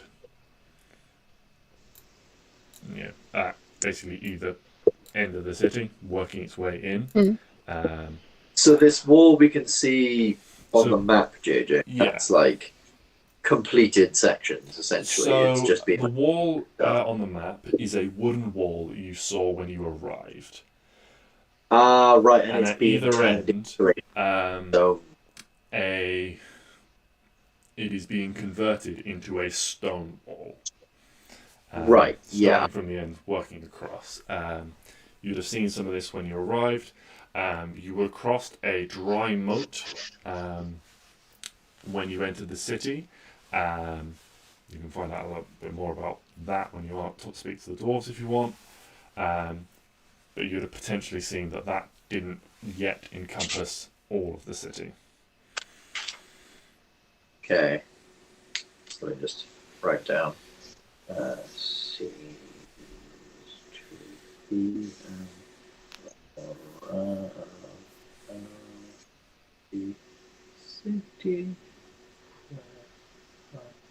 At first I thought it was possibly the elves doing it because of the trees. But I don't know if that might have something to do with the wall. I can't remember. But anyway, we'll go talk to them.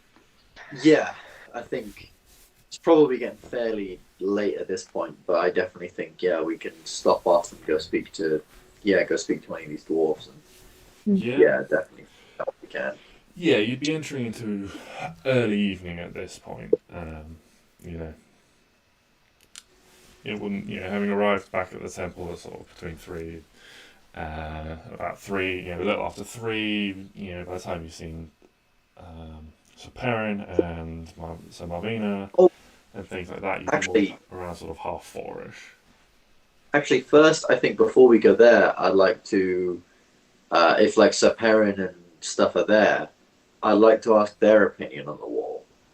Because the dwarves, from what we overheard earlier, didn't seem to have, like, they're obviously building it, and they were like, oh yeah, stupid humans don't know how to build it. I'm wondering if we can maybe get two sides of this sort of coin, people who live here and the dwarves who are just building this thing. I'd like to go up and ask like Sir Perrin or whoever's really like the closest and most convenient person there is not doing anything. Mm-hmm. Just like, hey, sorry for all the questions today. We think we're really close on something. Yeah. We confirm with you, like, this wall that's been built outside the city. What are your opinions on it? Why is it being built, sort of thing? Yeah, so it doesn't take too long to get back to the church. And you can find Sir Perrin. It seems like he just once awake, he decided he was going to have an early morning for him. So he's up and about, and you can find him again reasonably quickly. Stops what he's doing. The wall. The wall was part of the final stages of the city's sort of expansion.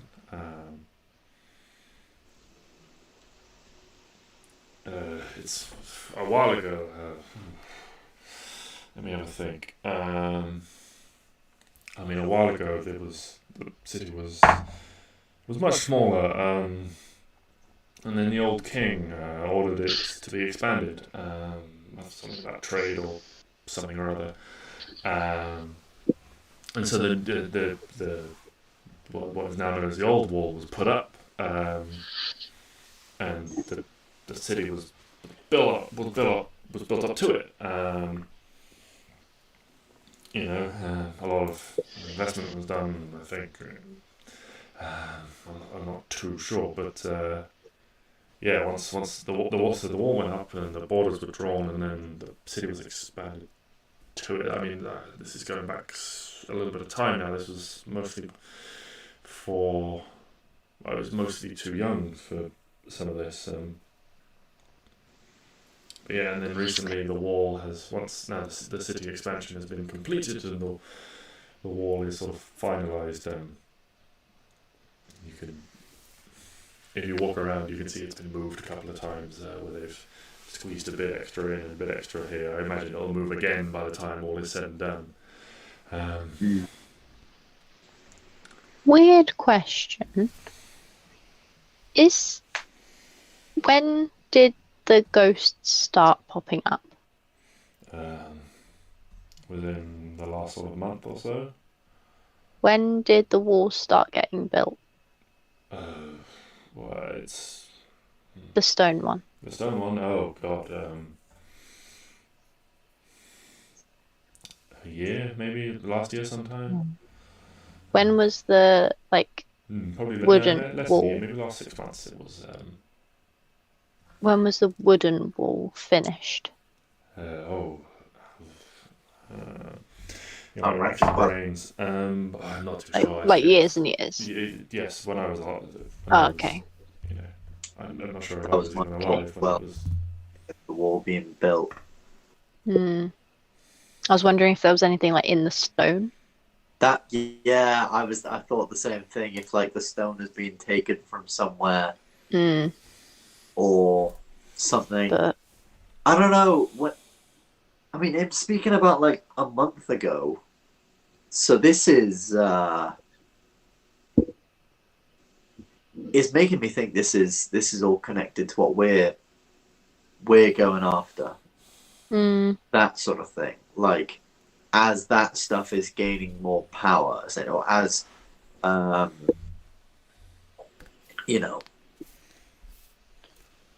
what's his face is gaining a lot more power in the desert, potentially that's causing something. I don't know how it would be causing an aura of, that sort of stuff, but it's definitely a bit too much of a coincidence that that's going on. I'm just wondering how it's happening here. That's what I want to know. Because we need to stop it. Is there a way we could? I don't know. While we're still at the church here, can we ask? We spoke to a head priest. Yes, the head priestess is Aoife Longset. That's it. That's the Yes. title, Guardian of the Grave. Yeah, is she around here somewhere? That we could potentially speak to her just with some of our theories, maybe something. Yeah, so you decided not to go and speak to the dwarves anymore. Do we still want to go speak to the dwarves? Or are you going to do that later? I'm going to do that later, I think. Yeah. Okay. Yeah. Yeah. Biggest one instead of going back and forth and back and forth. Okay. So you guys have picked up Klari and Neo at this point, who have shared what they've learned. You guys all collate all your knowledge together. They show you the patterns they found on the maps of things. And you go and try and find Aoife. She is about the church.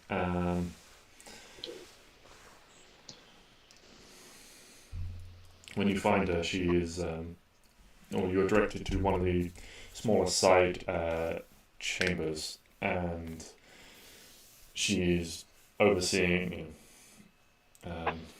the sort of preparation of one of the.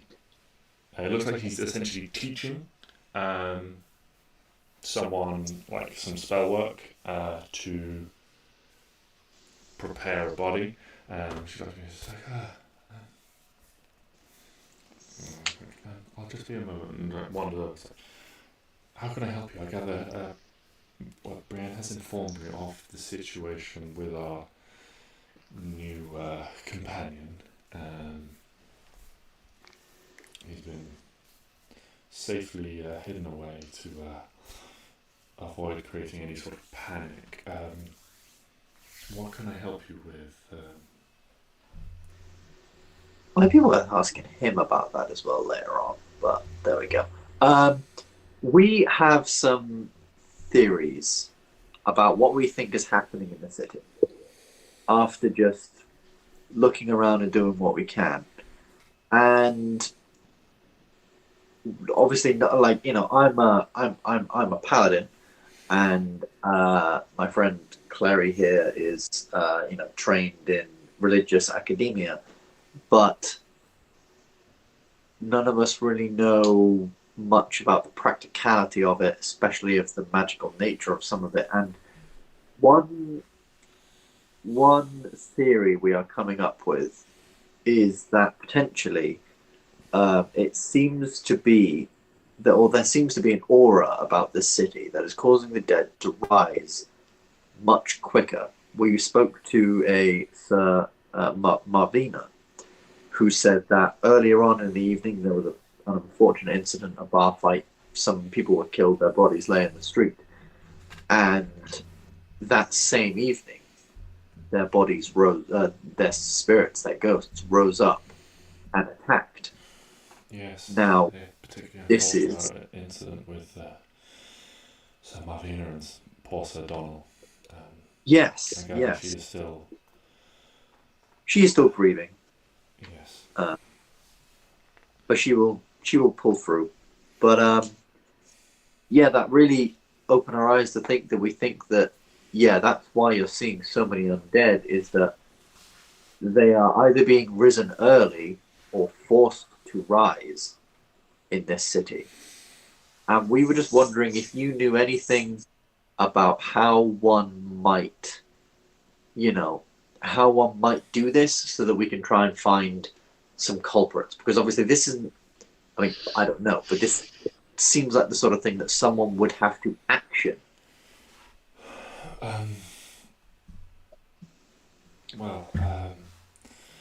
Yes, I do know some things.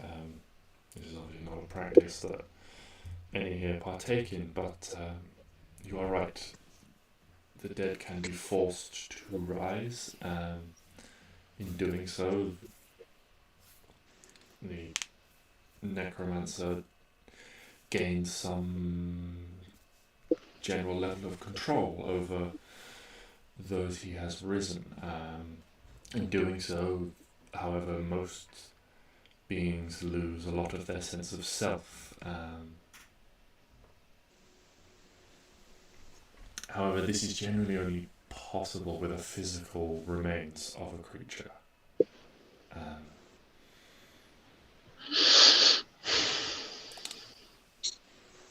You are correct that it does seem that there is a vast increase in this, and whether it is the desecration of remains like this that angers the spirit so and gives it more force to come back from beyond the veil,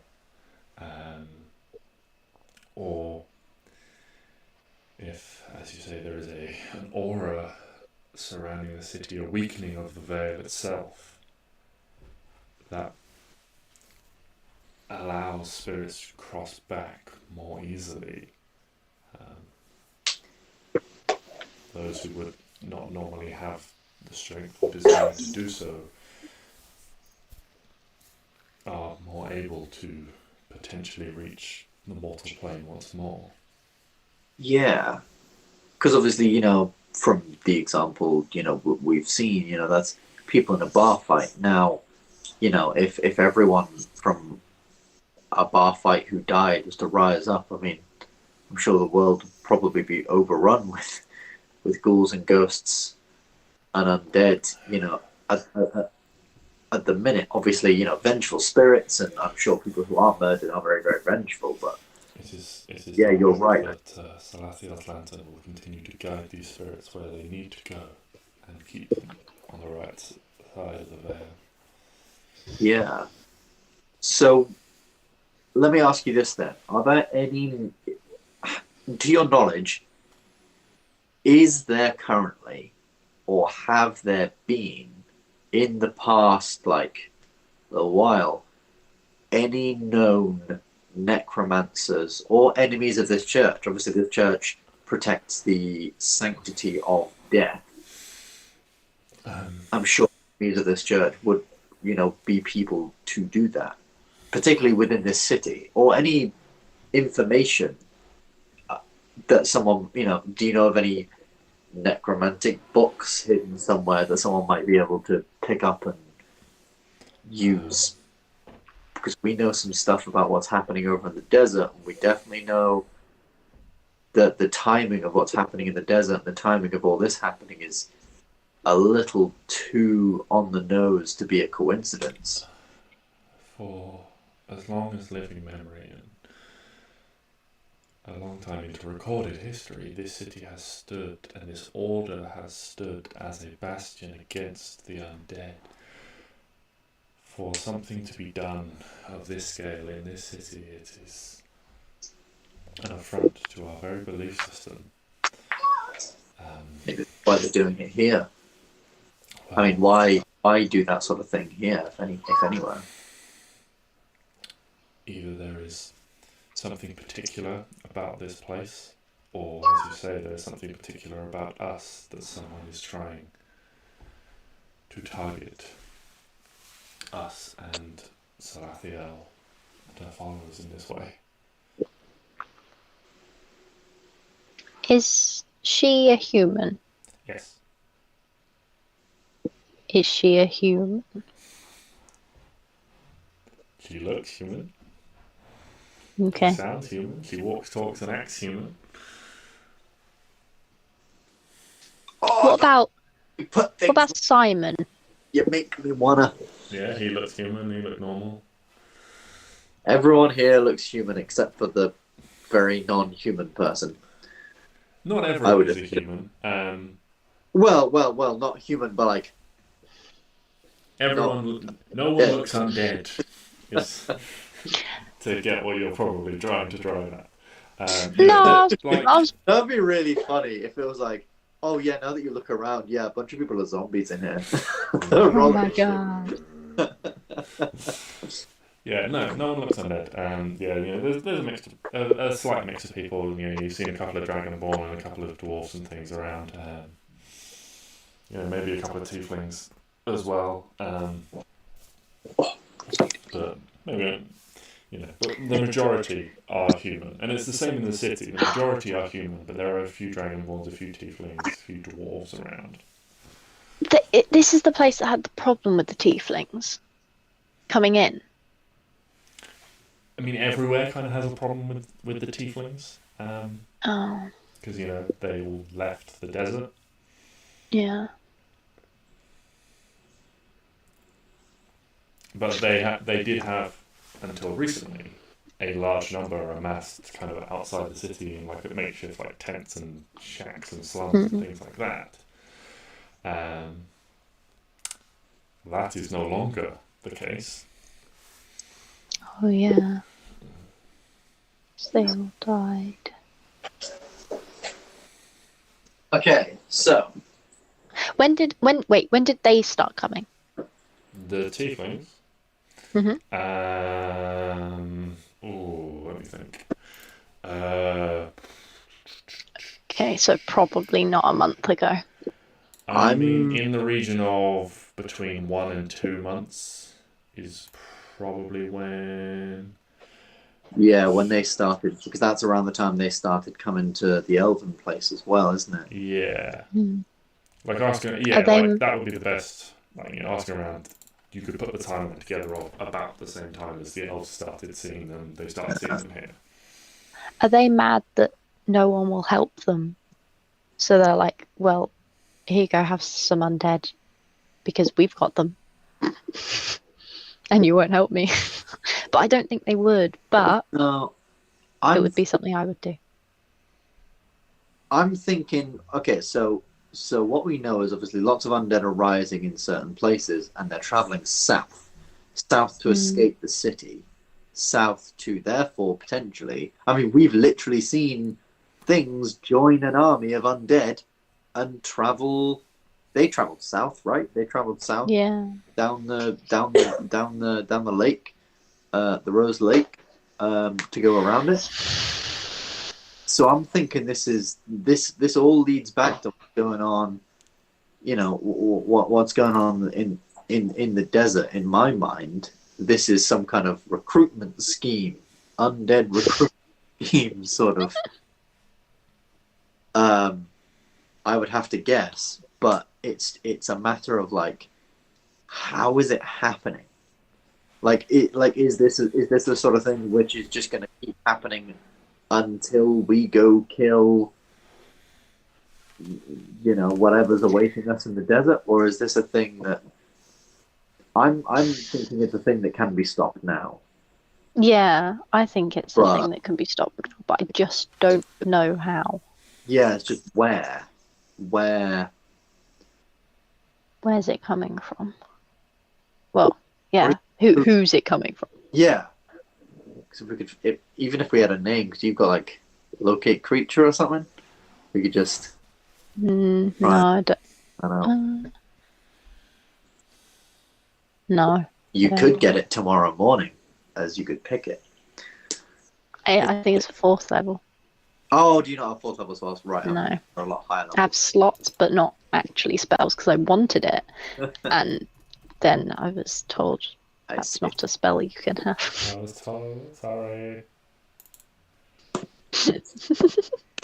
Jeez, JJ. Give us spells. Oh, sorry, why can't I have those? You stick to the rules. Yeah, it's horrible.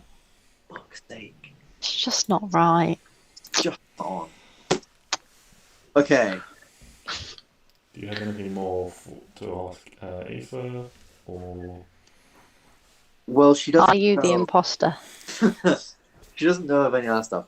I'm just gonna Stix is sort of really racking his brain now, and I guess I'm just gonna use my divine sense again, walking around, just looking around the area for any undead, anyone in this room, any priests or anyone's. There was a painting that we saw in here that was a bit spooky with detect magic. That seemed very strange. You're talking about the mosaic. The mosaic, that's it. Oh yeah, I'll ask about that. I'll say, oh yeah, Lady Aoife, we noticed, obviously being some arcane practitioners ourselves, that with some uses of detect magic, that you had a particularly strange mosaic. What's that about? What? I'm intrigued to know what that might be. Several previous guardians have written about the mosaic. They have. It is part of the old chapel, the original chapel. I'm not sure of the exact histories, but at one point, presumably the order was much smaller, did not require such large space or facilities. And as as the city grew, so did the temple. But they built a much larger and grander one, able to hold much larger congregations in a more modern time. But it has been there for the longest time that anyone can remember, and several previous guardians have spoken about sitting before it and feeling a presence coming from beyond it. Some spoke about feeling the presence in the ground, some spoke about feeling the presence all around them, some from the wall, from the picture itself. It is It is believed by some to be, Salathiel herself incarnate on the battlefield, to defeat the undead and bring peace to the world after darkness swept it. Salathiel's lantern guided those of good and moral being to victory. Is this lantern a real thing? If ever it was a real thing wielded by a real person, it is lost to the ages, but the symbol of Salathiel herself is the lantern. It lives on. You don't have to find object, do you? No. That's fine. But yes, the presence people felt. Some of my predecessor was insistent that there was something beyond. He would spend hours in the chapel until it got to the point where he was neglecting his duties. He was enthralled by the idea of something beyond, but whether the intangible beyond the afterlife we believe in was what he was driving at, or a more physical beyond. So you know where the mosaic is? Yeah. Behind it, like I know it's like on the wall, like in the wall, but like behind it, on the other side of the wall, what is over there? The other side of the wall. Mm-hmm. There is not a lot. There is like a small. It's almost like to the back of the church, it seems. So. Make an investigation check for me. Okay. I'm assuming you guys are like going out to look at it at this point. Yeah. Oh yeah. Absolutely. I will help Help you with this endeavor. Hold Because I'm not very investigative. 13. 13. Please say you're here too. I'm assuming. Oh. Yeah. I don't know why that's rolled again. Yeah, that's, yeah. I mean, yeah. Like if Stix is helping on, Klari, you can roll as well if you'd like. I mean, investigation. I mean, Neo can help you as well if you want. So. Oh. You said that before she clicked it. You said it before she clicked it. So, you guys are looking around. Arwen, you don't see a lot. It seems like this, for your eyes, this is mounted on the rear wall of the church.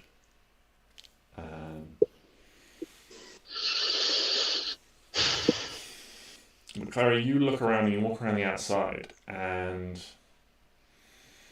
you realise the dimensions don't quite match up. Using your keen eye in this, that there is a gap of maybe 2 or 3 feet at the back of the church where, and presumably the rear wall of this small chapel is not made out of 3 foot of solid stone. You're guessing based on what it looks like it's made out from. I knew it.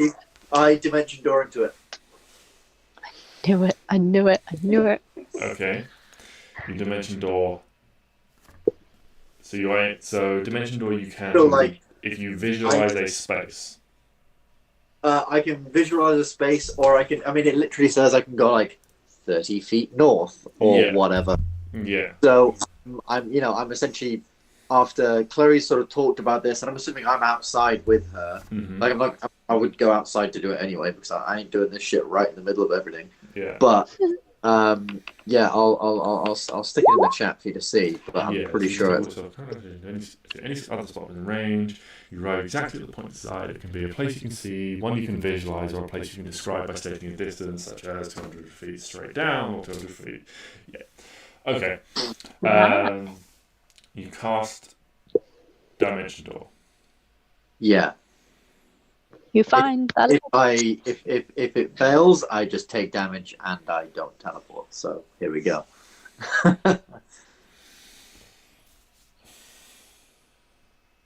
You disappear into blackness before finding yourself standing at the top of a set of very, very, very old set of stairs. Yes! Oh my fucking god. The stairs lead down into blackness. JJ literally like scratching up wood, waiting for us to find this shit out. You can oh see my god. A corridor leading down into the darkness beyond. I can't get out. Behind you is a we didn't think that through. Is a stone wall.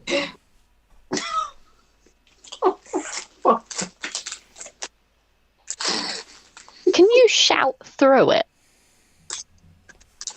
Wait, first I'm gonna get okay, so what do I have? I'll produce flame just in my hand. Okay. You produce flame. Yeah. Now, you can see a little bit further down, you can see at the bottom of these stairs is a tunnel that leads off. And there are nooks in the sides of the tunnel. You can only see a couple of them from this distance, but they look like grave nooks. Did someone say dungeon crawl? The wall behind you, as you turn around and survey your surroundings, you can see is made from precisely mortared stone bricks. There is slight gaps where some bits of mortar have come out over time, but on a quick glance, with the light of your produced flame, you don't see anything distinct other than a mortared stone wall on this side as of yet. So looking through the things, I can't see anything through it. No, you can't see any gaps to the other side. It's just a slight, it's a smooth brick wall with some gaps where, the stones are mortared together. And press it very gently, just only so that if, for example, my finger were to go through, only the edge of my fingertip would. Yeah. No, you press it. It is solid stone. Fuck. Just touching it, solid stone.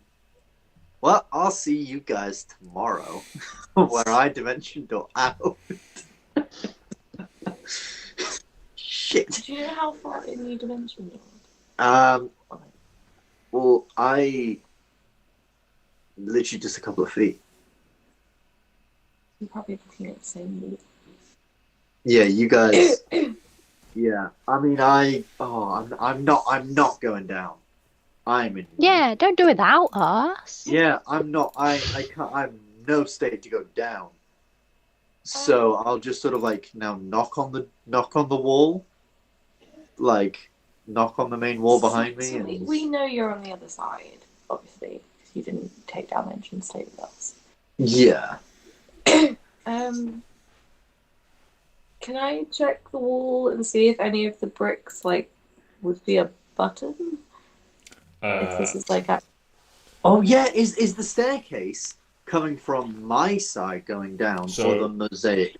So you have the wall is on the side where the mosaic would be, and the stairs lead down away from it.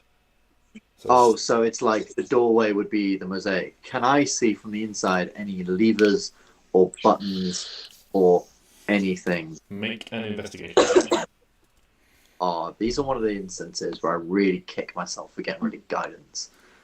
uh, or just blindly doing shit. Because imagine if there was like a ghost on the other of this. Looking at it, you're like poking bits of the wall and like running your hands over it, and it's rough stone at this point, but you can't find anything. There's no obvious like lever or pulley chain or anything like that. You can't on this side see a physical mechanism for opening this, if there is any way of opening this passage. Then Stix realizes that he made a dumbass decision, unsheaths his sword, and will sit on the steps until the smoke of the mountebank comes back. That is, okay. I believe that is my only play right now. Okay. Clary, you're investigating from outside the chapel itself, or are you trying to investigate in the mosaic itself inside the chapel? Oh, I'm also saying if I see anything undead, I'm holding my action this entire time to fling my flame at the thing. Yeah. Just making sure that's fucking out there. From the mosaic itself, because all I know is that Stix just went that way. Okay, roll an investigation check.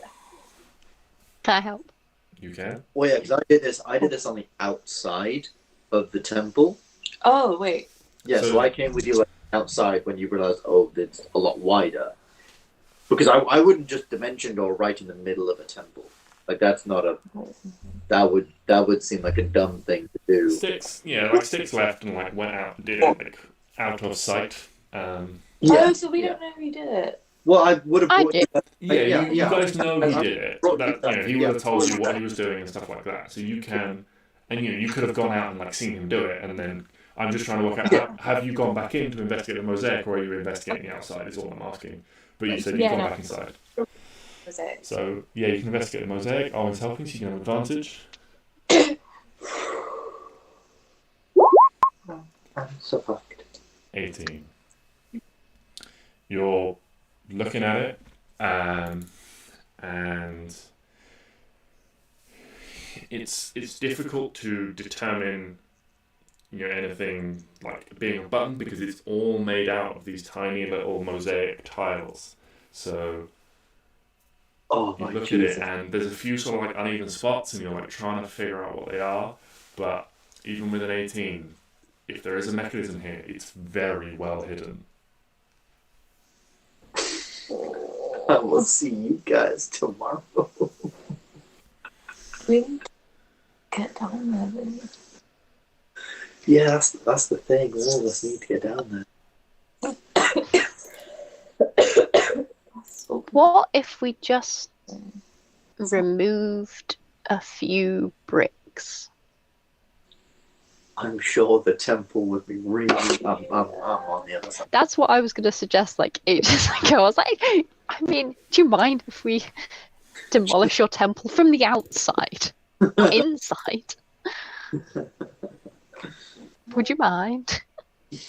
Wouldn't mind if we just like desecrated your place of worship a little bit, please. Why is your investigation only a +1 there, Clary? Oh, it should be +3.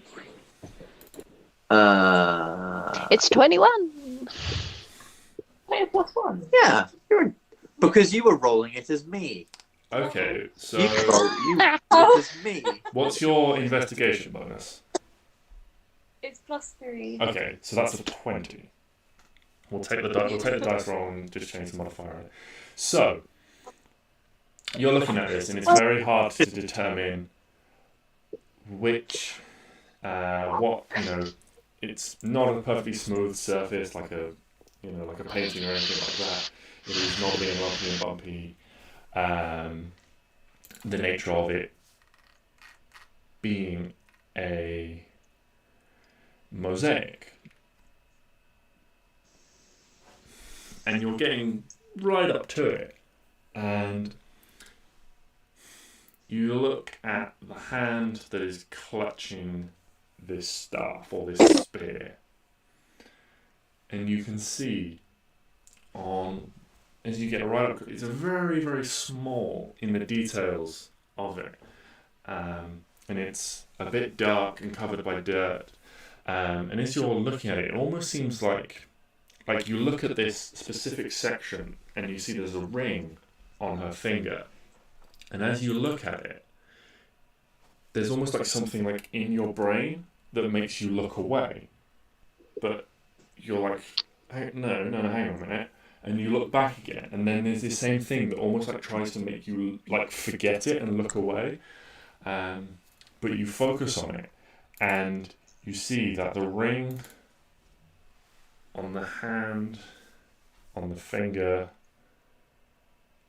of this mosaic holds a small shield and spear crest to it. Spear.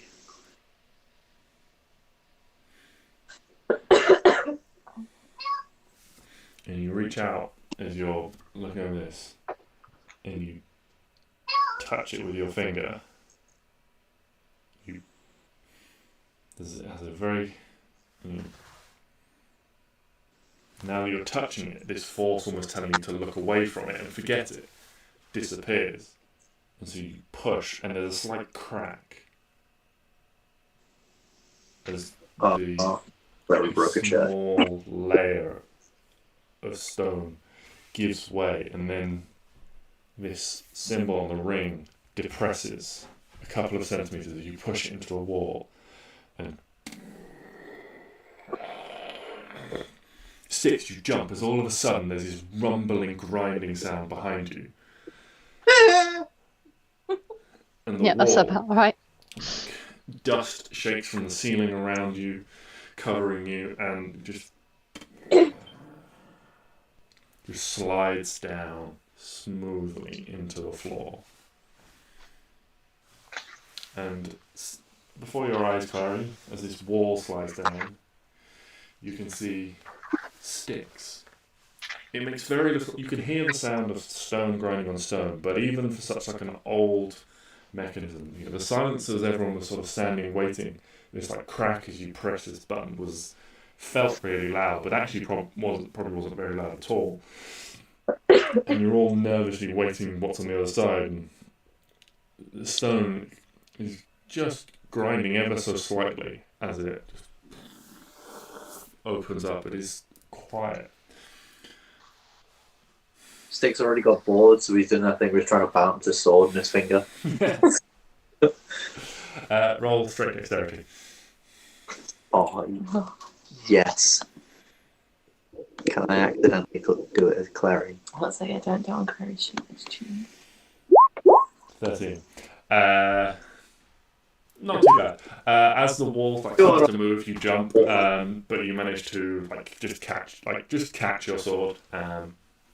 Oh no, I'm fully imagining this wall opens, Stix is fucking petrified for his life, and then the sword just cling, cling, cling down the stairs. That one is all the way down the stairs. I wasn't doing anything. God, how did I get here? Oh, boy, this is... I was just trying to find the bathroom. God. Hi, guys. There is a set of stairs beyond. Okay. How is everyone else react? Because I imagine we've just probably blown the minds of all the people fucking in here. Well, this is the tiny little chapel out the back that. Oh right, so there's not many people in here. Oh, so okay. There's no one in there except you at the moment. The only other people you've actually ever seen in here are Brienne and Aoife herself. Okay, I pick up my sword, run out, and go, close it. I don't know how, but close it. Do whatever the fuck you did, but in reverse. Okay. What's Aoife's face looking like? She's there. Didn't she? No. I thought she was It's just us. in there. No, it's just you guys. We were in the main sort of bit. You were in the main temple, like when you went and spoke to her. She was attending. I thought she was in She there. was attending with an acolyte to a dead body. Oh. And you guys left her and went to investigate this. Yeah. Oh. Okay. Got it. We need to close this. Okay, so you grab your sword and as you cross basically this line in the floor, just almost quieter than before, having gone down, it comes up almost quieter than before and just settles itself back into place seamlessly around. Okay, so I think we may have found where our undead are coming from, or where something's happened. We found something, and okay, here's my thing. So two things. Number one, I said we should close it because I don't want anyone knowing that we know about this, and B, anyone else knowing about this. Because we don't know. I'm sure these people are very trustworthy, but at the minute, I'm feeling very, very paranoid. And yet you don't mention walk straight into it with no way to get out. Well, I'm just confirming a theory. I put all my faith in you guys to get me out. Okay? I'm sorry for having a little faith in my friends. Klari, geez, is that so illegal? Is that illegal where you come from to have faith in your friends? Just scowls at you like, I wonder what that's like. What do you mean? I put my... Oh, right, you don't put faith in us. Right. In Arwen and Neo. You put your faith in Arwen and not me? That is an insult. Arwen may do stupid things, but at least she's good at them. Yeah. I nearly spat my water all over my laptop. I don't remind you, but you nearly got arrested in Themyscira and ran around the entire fucking city as a horse, and we had to bail her out. Yes, but I do it well. And with style. I am a paladin of a holy aura and order, and you don't put your faith in me, but you put your faith in the woman who is constantly, who was specifically told in a fight not to stab anyone. One of the first things she did was stab someone. Just to mention Dawn into what we suspected to be the key place the undead were coming from. Yeah, I was. Is it better to do stupid things if you don't know this, not know that they're stupid, or is it better to do stupid things that you know are stupid? Well, yeah, Yes. I knew it was stupid. I put a little faith in you guys to help me out if anything was going to go wrong. Neo's just like, and therein, I think, lies Clary's argument. Arwen doesn't know what's stupid and what's not. You do. Yeah, okay, I can get behind that one. Sorry. But It's fine, I think. Jesus. You're gonna be. You know what? You and me, we're on a slippery slope here, Clary. I'm so mad at you for trying to throw me out of that ring. That was like, we have literally died since It then. was supposed Is to be that a seriously? fair fight. You picked me up and tried to throw me out. Oh my fucking god. We literally died since then. You know what? No, when we you're standing here, Neo just we sort of gotta- leans up to you and he's just like, I've got 5 gold if it comes to a fight on Clary. Oh, but I've got the same, so just keep your money. Damn. Stix is just like seething. We fucking died. Like out of this one of like order vision, we fucking died. Oh, you know what? No, we're coming back here tomorrow when we've had rest and preparation and everything. I'm going to see fucking Elvis. Let's storm off. Let's find Elvis. He listens to me. He puts his faith in me. So mopey. But yeah. I'll see you all tomorrow back here sharp and ready. If you also push you into a zombie, it wasn't me.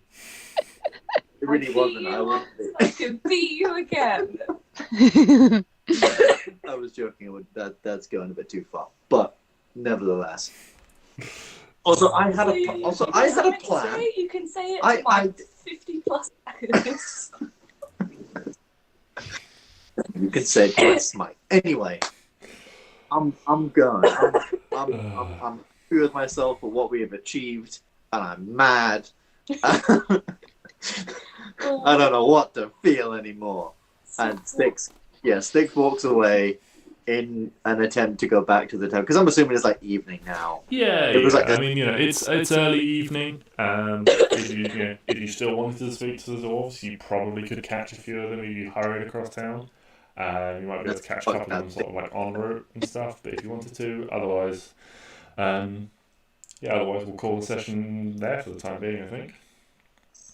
No, Stix is going to get a drink, sitting by the carriage and stuff with Elvis, and going to bed. Mopey. Fucking. So you think she's so goddamn fucking pretty and smart and fucking. Well, did you just go, oh? Pretty and smart.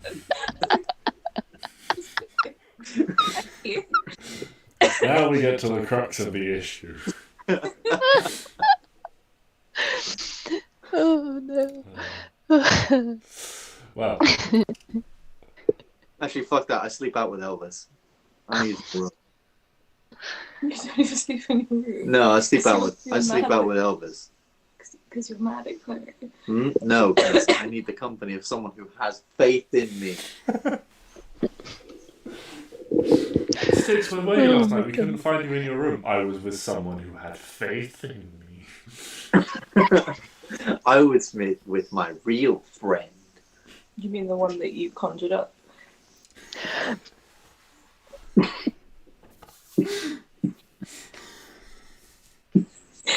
Okay, and on that note, That was a zinger. we're going to end the session.